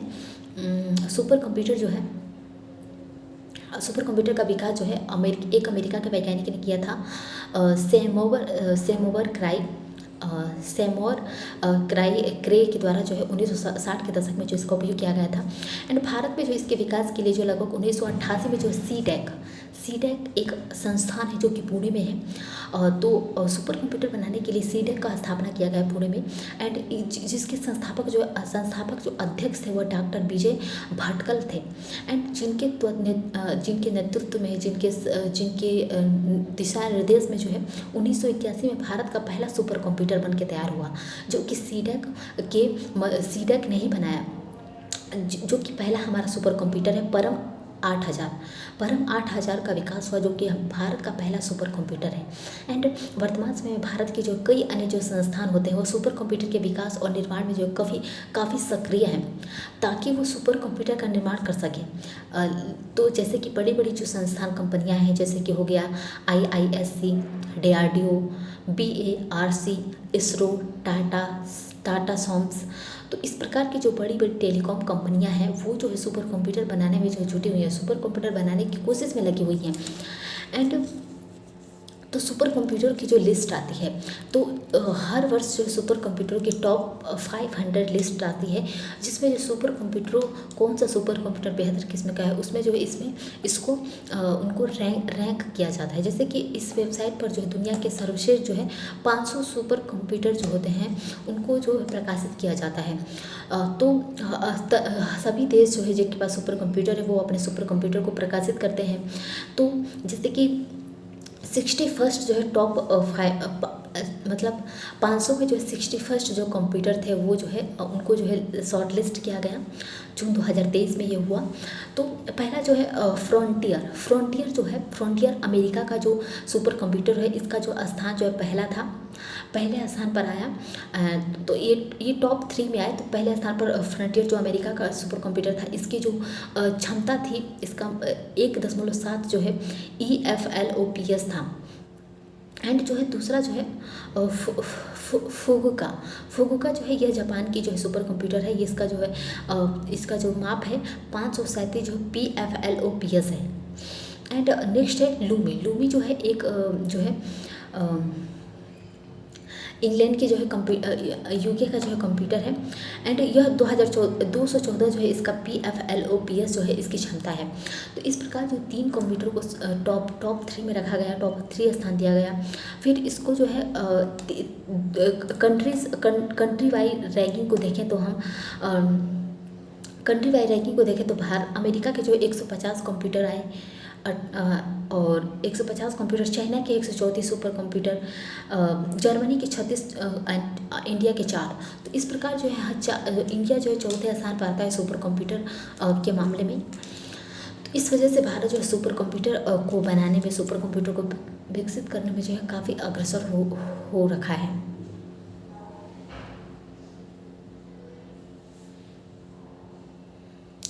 एंड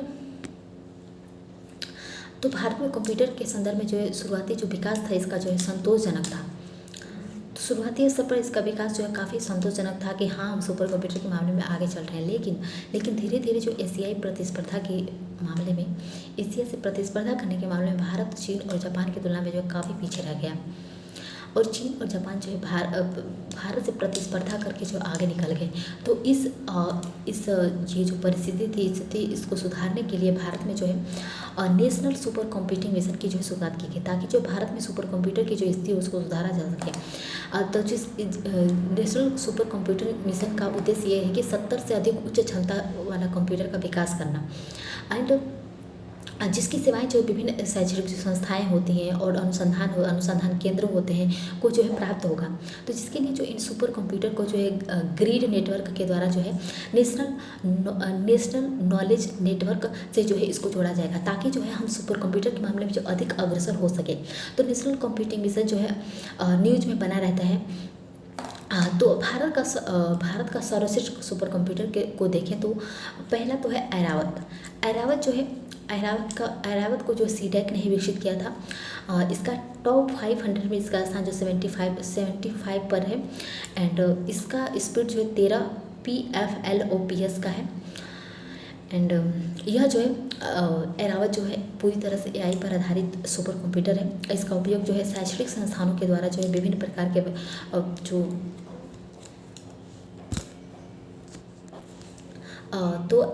जो है ये पूरी तरह से AI पर आधारित है ऐरावत।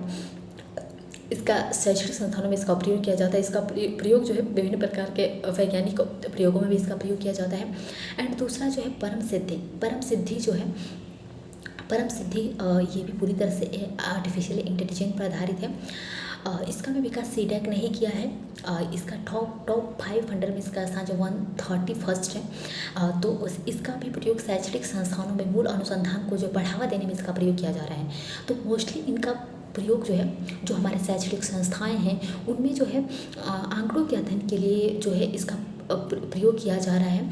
एंड तीसरा जो है हमारा सुपर कंप्यूटर है वो जो है प्रत्यूष जो है, यह भी सीडेक ने भी प्रत्यूष जो है इसका विकास जो IITM ने किया है पुणे में, जो कि एक संस्थान है। एंड जो है IITM का मतलब Indian institute of tropical metrology. ये इसका टॉप 500 में स्थान, इसका जो 169 है। एंड इसका जो उपयोग जो मौसम विज्ञान के अध्ययन के लिए, मौसम के अध्ययन के लिए जो इसका प्रयोग किया जा रहा है इस सुपर कंप्यूटर का। एंड नेक्स्ट है मिहिर चौथा जो सुपर कंप्यूटर है मिहिर है। तो इसका भी विकास जो National Centre for Medium Range Weather Forecasting Noida ने इसका विकास किया है। और इसका जो टॉप 500 पे इसका स्थान जो 316 है। तो इस प्रकार जो है भारत के 4 सुपर कंप्यूटर का स्थान जो है टॉप 500 में जो है आता है। तो भारत जो सुपर कंप्यूटर के मामले जो देशों के मामले में जो चौथे स्थान पर आता है। तो इसलिए जो है भारत इसको सुधारने की जो है कोशिश कर रहा है। तो कंप्यूटर दो प्रकार के होते हैं। तो एक डिजिटल कंप्यूटर होता है, एक जो क्वांटम कंप्यूटर होता है। तो जो डिजिटल कंप्यूटर है उसमें जो है इसमें जो है इलेक्ट्रॉन्स का प्रयोग किया जाता है। तो इसमें धारक के रूप में जो है इसमें बाइनरी कोड का डिजिटल कंप्यूटर में जो बाइनरी कोड का प्रयोग किया जाता है। बाइनरी कोड के रूप में जो बीट का प्रयोग किया जाता है 0 और 1 का, जो कि इलेक्ट्रॉन पर आधारित होते हैं। एंड जो है इसको ट्रांजिस्टर से प्राप्त नहीं किया जाता है। और यह नॉर्मल टेम्परेचर की जो है इसमें आवश्यकता पड़ती है। और जो क्वांटम कंप्यूटर में जो है इसमें जो इलेक्ट्रॉन जो होते हैं वह जोड़े में होते हैं। और इसमें जो है बीट में ना होकर आंकड़े जो है क्यूबिट में संग्रहित किए जाते हैं क्वांटम कंप्यूटर में। और इसमें जो लो टेम्परेचर पर यह कार्य करता है। और इसका जो क्वांटम लूप, इसको जो हम क्वांटम लूप या फिर क्वांटम डॉट की मदद से जो इसको प्राप्त किया जाता है क्वांटम। तो ये जो है क्वांटम कंप्यूटर, तो क्वांटम कंप्यूटर जो है इसका जो विकास है वो यह जो है कंप्यूटिंग की जो है एक नई तकनीक है जो कि जिसमें आंकड़ों की जो गणना होती है वो जो है क्वांटम जो यांत्रिकी होता है, क्वांटम का सिद्धांत होता है, उसके आधार पर जो है इसमें आंकड़ों की गणना की जाती है। और ये जो प्रणाली होती है इलेक्ट्रॉन के प्रवाह के स्थान पर जो है इलेक्ट्रॉन के जो है इसमें जो स्पिन का प्रयोग किया जाता है, जिससे जो क्यूबिट की जो है इसमें जो है प्राप्ति होती है। और ये जो है चूँकि इसमें जो इलेक्ट्रॉन होता है जोड़े में पाया जाता है, इसीलिए जो ये जो प्रणाली होती है इसमें जो है 4 प्रकार के क्यूबिट्स प्राप्त होते हैं। तो क्वांटम कंप्यूटर में जो इलेक्ट्रॉन्स होते हैं वो जोड़े में होते हैं। एंड इसको प्राप्त करने के लिए हमें जो क्वांटम डॉट्स या फिर क्वांटम जो है लूप का प्रयोग किया जाता है, जो अर्धचालकों की नैनो संरचना और इन्हें जो अत्यंत कम तापमान पर जो रखा जाता है।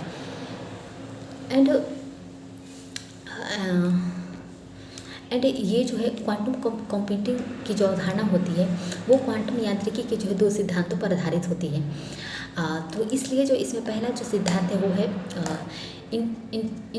इंटेग्लीमेंट, जैसे कि इसके अंतर्गत जो किसी इलेक्ट्रॉन युग्म के जो एक स्पिन में बदलाव करने पर जो दूसरे इलेक्ट्रॉन स्पिन में भी पूरा समानांतर रूप से बदलाव किया जाता है।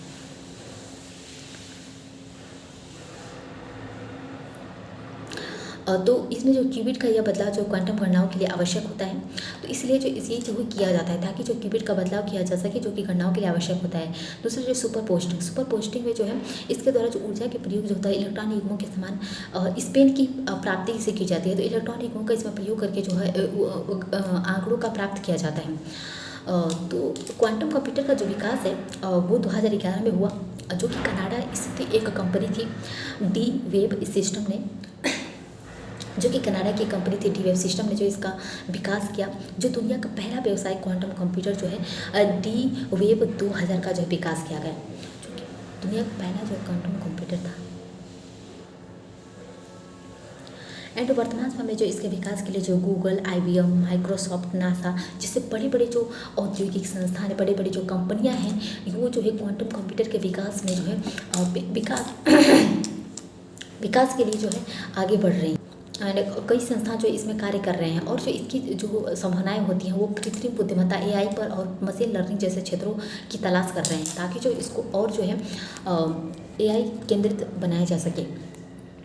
तो इसमें जो लॉक्ड मार्टिन जो कि अमेरिका जैसे जो प्रतिरक्षा क्षेत्र का संस्थान जो है क्वांटम कंप्यूटर के संभावनाओं की जो राजनीतिक क्षेत्रों की तलाश कर रहा है, ताकि जो वो इसका और अच्छे ढंग से जो इसका प्रयोग कर सके। एंड दुनिया के जो कई संस्थानों के द्वारा जो अत्यंत सुरक्षित जो है क्वांटम जो इनक्रप्शन होते हैं तकनीक का विकास किया जा रहा है, जिससे आंकड़ों की सुरक्षा जो है बहुत अधिक उच्च स्तर पर जो है किया जा सके। अभी कुछ वर्ष पहले जो है गूगल ने क्वांटम सुप्रीमेसी प्राप्त करने के लिए बात कही है। तो गूगल के अनुसार जो क्वांटम कंप्यूटर ने जो है 200 सेकेंड में आंकड़ों की जो जिस मात्रा की गणना की है उसका जो सुपर कंप्यूटर जो है 10,000 वर्षों में कर पाएगा। तो इसलिए जो क्वांटम कंप्यूटर को सुपर कंप्यूटर से भी बेहतर बताया जा रहा है।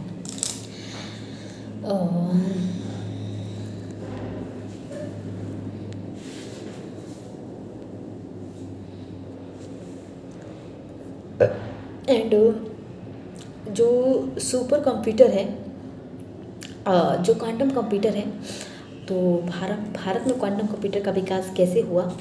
तो भारत में क्वांटम कंप्यूटर का विकास 2017 में विज्ञान एवं तकनीक विभाग के द्वारा जो है किया गया। विज्ञान एवं तकनीक विभाग के द्वारा जो हरिश्चंद्र रिसर्च इंस्टीट्यूट प्रयागराज में एक राष्ट्रीय सम्मेलन में जो इसका विकास किया गया, आयोजन किया गया, जिसका उद्देश्य भारत में क्वांटम कंप्यूटर की जो संभावनाएं होती हैं उसको तलाशना है। तो इस वजह से केंद्रीय बजट 2021-22 में भी 2020-21 में भी लगभग 800 करोड़ रुपए की 8,000 करोड़ रुपए की राशि जो है national mission on quantum technology and application के द्वारा जो है के लिए जो आवंटित किया गया, ताकि जो इसको देकर जो क्वांटम कंप्यूटर को विकसित किया जाए। तो इसका उद्देश्य देश में जो क्वांटम कंप्यूटर की जो संभावनाएं होती हैं उसको तलाशने के लिए किया गया है कि क्या क्या संभावनाएं इसकी हो सकती हैं, किस किस तरह से इसको बनाया जा सकता है। तो 2021 में जो है मिनिस्ट्री ऑफ इंफॉर्मेशन टेक्नोलॉजी के द्वारा जो है QSIM टूल किट जारी किया गया, जिसका उद्देश्य जो है क्वांटम कंप्यूटिंग के संदर्भ में जो प्रारंभिक परीक्षण और अध्ययन को जो है बढ़ावा देना था। तो इस टूल किट का विकास जो है IISc बैंगलोर, IIT रुड़की और CTEC पुणे के द्वारा जो है इसका विकास किया गया है। एंड इसी प्रकार 2023 में भारत सरकार के द्वारा नेशनल क्वांटम मिशन की घोषणा की गई है। तो इसे विज्ञान एवं प्रौद्योगिकी विभाग के द्वारा जो इसको संचालित किया जाएगा और इसकी जो कार्यविधि है वो 2031 तक होगी। तो 2031 तक जो है इस परियोजना को विकास किया जाएगा और 2031 तक जो है क्वांटम कंप्यूटर की क्या क्या संभावनाएं हो सकती हैं इसको जो तलाशा जाएगा। तो इसी प्रकार इसके साथ ही भारत दुनिया का जो 7वां ऐसा देश बन गया है जिसने जो है 11 जो है क्वांटम मिशन की शुरुआत की है। तो भारत जो नेशनल क्वांटम मिशन के जो है नेशनल क्वांटम मिशन के प्रयास के संदर्भ में जो है 7वें स्थान पर आता है दुनिया में, विश्व में 7वें स्थान पर आता है।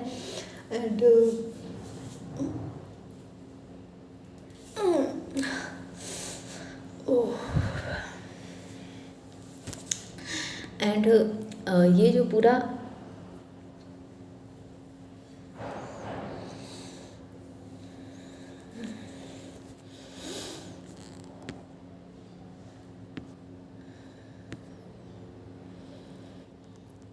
नेशनल क्वांटम मिशन का उद्देश्य ये है कि क्वांटम तकनीक को जो है अधिक औद्योगिक और वैज्ञानिक स्तर पर जो इसको बढ़ावा दिया जा सके, ताकि इसका हर संभावना का तलाश की किस किस क्षेत्र में इसकी संभावना मौजूद है।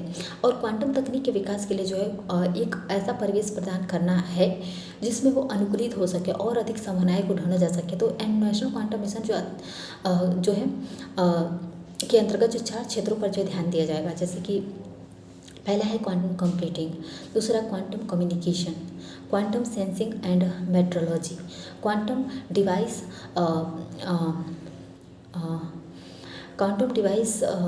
वेट्रोल। तो इसमें जो है 4 प्रकार के जो है थीमेटिक हब्स होंगे, जो इनको जो है 4T हब्स के नाम से भी इनको हम जानेंगे। तो पहला क्वांटम कंप्यूटिंग जो है, क्वांटम कंप्यूटिंग में इसके अंतर्गत जो लगभग अगले 5 वर्षों में जो 50 से 100 क्यूबिट और जो है अगले 8 साल में 1000 क्यूबिट क्षमता वाले जो क्वांटम कंप्यूटर का विकास किया जाएगा। दूसरा जो थीमेटिक है हब्स है, दूसरा हब्स जो है क्वांटम कम्युनिकेशन का है। तो इसके अंतर्गत संचार व्यवस्था को सुरक्षित बनाने के लिए क्वांटम कम्युनिकेशन और क्वांटम इंक्रिप्शन का विकास किया जाएगा। तो यह अत्यंत सुरक्षित होगा, जिसका प्रयोग जो है प्रशासनिक, प्रतिरक्षा, वित्तीय क्षेत्रों में जो इसका उपयोग किया जाएगा। नेक्स्ट है क्वांटम सेंसिंग या फिर मेट्रोलॉजी। तो इसके अंतर्गत परमाणुविक जो स्तर पर है पदार्थ के जो विमाएं हैं उनको मापने के लिए जो विभिन्न प्रणालियों का जो इसमें विकास किया जाएगा। तो इसके अंतर्गत जो विभिन्न प्रकार के क्वांटम पदार्थों को जो है डिजाइन और निर्माण किया जाएगा, जैसे कि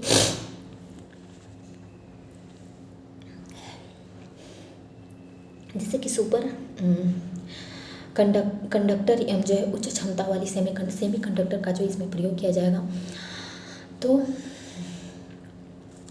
तो इसको जो वैश्विक स्तर पर जो है क्वांटम तकनीक अनुसंधान लगभग 2 दशकों से जो चल रहा है, क्योंकि भारत में जो है मात्र जो 6 साल पुराना ही है।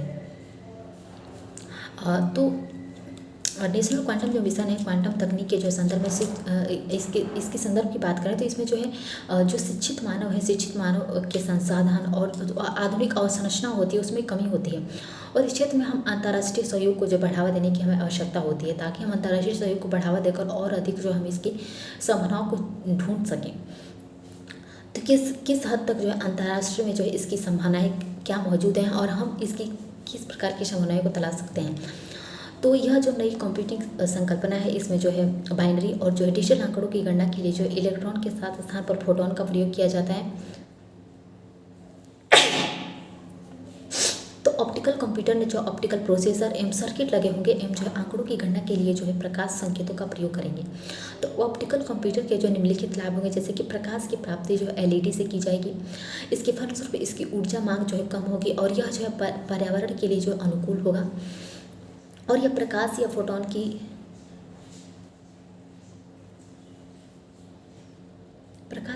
की जो गति होगी इसमें जो अधिक यानी सर्वाधिक होगी।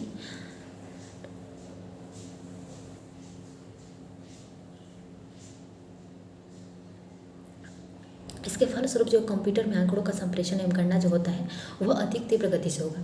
तो प्रकाश के संदर्भ में आंतरिक प्रतिरोध जैसी समस्या इसमें नहीं है, और फलस्वरूप इसकी जो कार्य दक्षता है, ऊर्जा दक्षता है, वो बेहतर होगी। एंड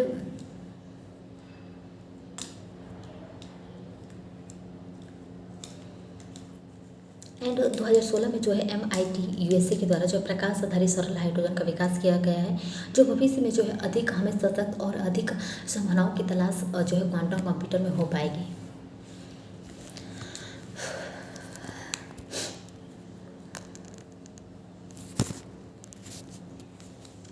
तो इस प्रकार जो क्वांटम कंप्यूटर के मामले में जो है हम काफ़ी जो है प्रयासरत हैं। तो इस प्रकार जो है नेक्स्ट हमारा DNA कंप्यूटिंग या फिर बायोलॉजिकल कंप्यूटर, ऑर्गेनिक कंप्यूटर या फिर मॉलिक्यूलर कंप्यूटर के नाम से पहचानते हैं। तो ये जो है सब इसी के नाम है, इसको हम मॉलिक्यूलर कंप्यूटर कहते हैं।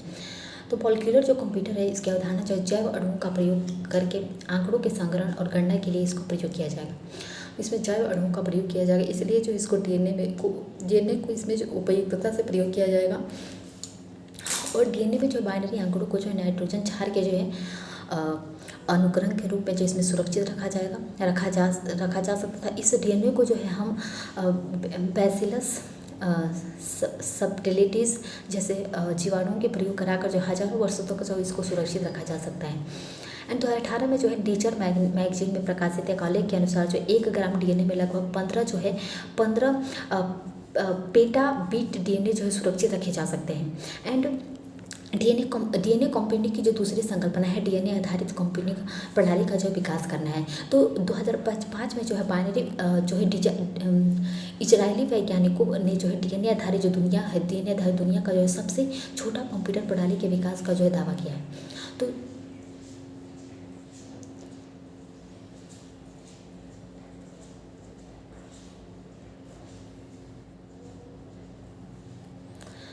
जो कि मानव के शरीर में प्रवेश करके जो है यह कैंसर की जो कोशिकाएं होती है उसको नष्ट कर देगा। तो इस प्रकार 2011 में अमेरिका वैज्ञानिकों ने जैव अणुओं के प्रयोग से जो है ऑर्गेनिक ट्रांजिस्टर का जो है विकास किया है। इसे जो है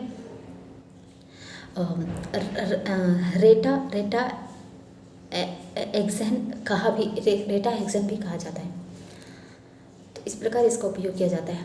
नेक्स्ट है क्लाउड कंप्यूटिंग जो है क्लाउड कंप्यूटिंग यह एक ऐसी सेवा होती है क्लाउड कंप्यूटिंग की, इसके अंतर्गत जो है उपयोगकर्ता जो है अपने आंकड़े और जो एप्लीकेशंस को जो कंप्यूटर के अंदर जो है संग्रहित नहीं करता है, बल्कि इंटरनेट के द्वारा जो है सेवा प्रदान करता जो कंपनी होती है कि जो है क्लाउड सर्वर पर जो है संग्रहित करते हैं। तो इस प्रकार जो है मॉडल्स ऑफ क्लाउड कंप्यूटिंग की बात करें हम,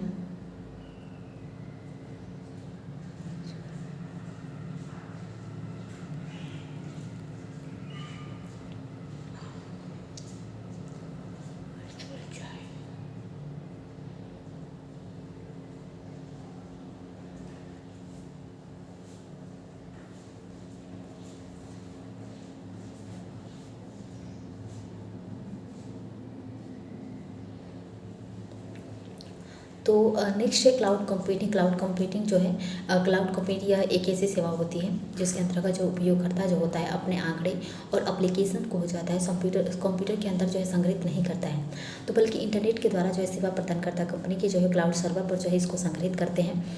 तो क्लाउड कंप्यूटिंग की बात करें तो इसमें जो है इसके मॉडल्स, कई मॉडल्स हैं, जैसे कि पहला है SaaS, तो इसको जो सॉफ्टवेयर एज अ सर्विस के नाम से जाना जाता है। तो यह क्लाउड सेवा के जो द्वारा उपयोगकर्ता को जो विभिन्न प्रकार के सॉफ्टवेयर उपलब्ध कराता है, जैसे कि ईमेल, व्हाट्सएप एंड नेक्स्ट है IaaS में जो है इसको जो है हम इंफ्रास्ट्रक्चर एज अ सर्विस कहते हैं। इसमें जो है सर्वर और डेटा सेंटर जैसी सुविधाएं जो होती हैं क्लोज्ड के द्वारा उपलब्ध कराई जाती हैं। तो इस प्रकार जैसे कि अमेजोन सर्वर सेवा।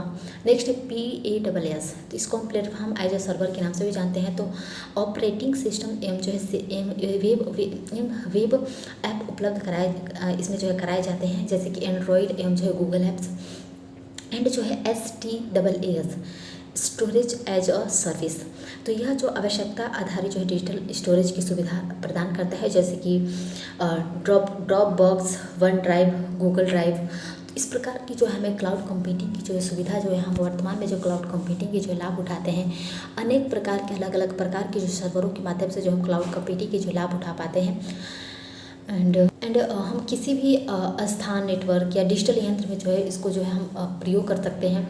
इसकी पूंजी लागत जो अपेक्षाकृत कम होती है और सभी आंकड़े जो है केंद्रीय क्लाउड सर्वर पर जो है संग्रहित किया जाता है। इसकी सुरक्षा जो है आधुनिक एवं जो है सुदृढ़ होती है। इसकी चुनौतियाँ यह है कि एक केंद्रीय सर्वर पर आंकड़ों के संग्रहण के कारण जो है साइबर हमले का जो है केंद्र बन जाता है। इस पर साइबर हमले के जो है खतरे काफ़ी अधिक बढ़ जाते हैं। एंड केंद्रीय सर्वर जो होता है, केंद्रीय सर्वर पर संग्रहित जो आंकड़ों होता है उसका दुरुपयोग जो है किसी व्यक्ति की निजता, गोपनीयता को भंग करने के लिए भी इसका जो है किया जा सकता है। तो इस वजह से नेक्स्ट है हमारा टॉपिक है मेघराज जो है भारत सरकार के द्वारा जो मेघराज नामक एक क्लाउड सेवा की जो शुरुआत की गई है। इसका विकास जो NIC नेशनल इंफ्रास्ट्रक्चर सेंटर के द्वारा इसका विकास किया गया है। इसका उद्देश्य सरकारी कार्यों तथा ई-गवर्नेंस की सेवाओं को बेहतर एवं पारदर्शी बनाने के लिए किया गया है। तो भारतीय क्लाउड सेवा जो है मेघराज जो है सर्वर की स्थापना भारत में जो है की गई है और इस पर भारतीय सूचना प्रौद्योगिकी अधिनियम लागू होते हैं और इससे जो उपभोक्ताओं की कंपनी जो होती है की स्थिति जो होती है वो स्थिति जो है अधिक मजबूत हो जाती है। इसलिए जो मेघराज नामक सेवाएं भारत सरकार के द्वारा शुरू की गई हैं। एंड नेक्स्ट है बिग डाटा जो है इसका अर्थ जो है इंटरनेट पर जो हमें प्राप्त होते हैं उन विशाल आंकड़ों से है, जो कि उन आंकड़ों से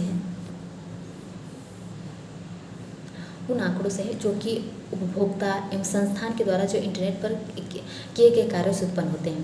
तो इस प्रकार के आंकड़े जो है कई प्रकार के क्षेत्रों में उत्पन्न होते हैं, अलग अलग प्रकार के क्षेत्रों में, और यह अत्यंत बड़ी मात्रा में होते हैं और इनका कोई निश्चित व्यवस्था क्रम नहीं होता है।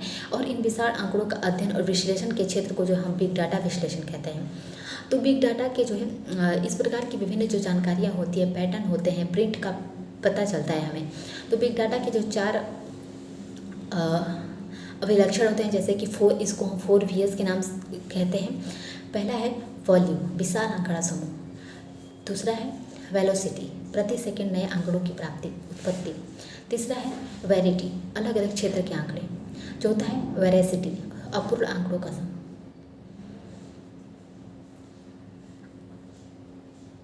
तो बिग डाटा का जो उपयोग है वर्तमान समय में कई प्रकार के क्षेत्रों में किया जा रहा है। जैसे कि पहला उपयोग बिग डाटा विश्लेषण के द्वारा जो बैंकों में वित्तीय जो अनियमितता है और डिजिटल जो फ्रॉड है उसको जो है पकड़ा जाता है। एंड बिग डाटा का प्रयोग जो है डायरेक्ट सब्सिडी को बेहतर बनाने एवं सब्सिडी आवश्यकताएं जो होती हैं उसको पूरा करने के लिए उसके जो बेस होता है, आधार होता है, जैसे डिजिटल पहचान के साथ जो उसको जोड़ा जाता है, ताकि उसमें जो उसके बिग डाटा विश्लेषण के माध्यम से उसकी जो सुरक्षा होती है उसको और बढ़ाया जा सके। तो सरकार इसके द्वारा जो विभिन्न जो जनसमूह होती हैं उसकी पहचान करती है, उन विभिन्न जनसमूहों की पहचान करके उन तक जो परियोजनाएं होती हैं, नीतियाँ होती हैं, उसको लाभ पहुंचाने की कोशिश करती है। तो बिग डाटा के जो इस प्रकार के जो उपयोग होते हैं वो किए तो दुनिया के कई ऐसे देश हैं जो बिग डाटा विश्लेषण का जो प्रयोग पैक्स अपराध को पकड़ने के लिए जो है कर रहे हैं। तो भारत सरकार के द्वारा जो है नेटारेट नामक जो प्रणाली का विकास किया गया है, जो इनकम टैक्स जीएसटी आंकड़ों को प्राप्त करके जो पैक्स अपराधों की घटनाओं को जो पता लगाया जाएगा। तो इस प्रकार जो सरकार इसके द्वारा विभिन्न जो जनसमूह होती है उसकी पहचान करती है और जो उन तक जो है योजनाएं होती हैं, नीतियां होती हैं, उसको लाभ पहुंचाने की कोशिश करती है। तो दुनिया के कई ऐसे देश हैं जिसमें जो बिग डाटा विश्लेषण का जो उपयोग जो पैक्स अपराध को पकड़ने में किया जाता है। तो भारत सरकार के द्वारा जो है जो नेट ग्रिड नामक प्रणाली है, उस नेट ग्रिड प्रणाली का विकास जो किया गया है, जो इनकम टैक्स और जीएसटी आंकड़ों को प्राप्त करती है और पैक्स अपराध की घटनाओं पर जो है का पता लगाती है। तो बड़ी कंपनियां बिग डाटा का उपयोग जो है ग्राहकों के व्यवहार को समझने और उसके अनुरूप जो उत्पादन को बढ़ाने के लिए जो है रणनीति आदि को तैयार करती हैं। तो पुलिस और सुरक्षा बलों के द्वारा भी बिग डाटा का उपयोग जो गतिविधियों की जांच पड़ताल करने में भी किया जाता है। तो चिकित्सा के क्षेत्र में भी इसके द्वारा जो रोग की संभावनाओं और जनता पर रोग के प्रभाव और नई दवाओं की खोज के लिए भी इसका उपयोग किया जाता है।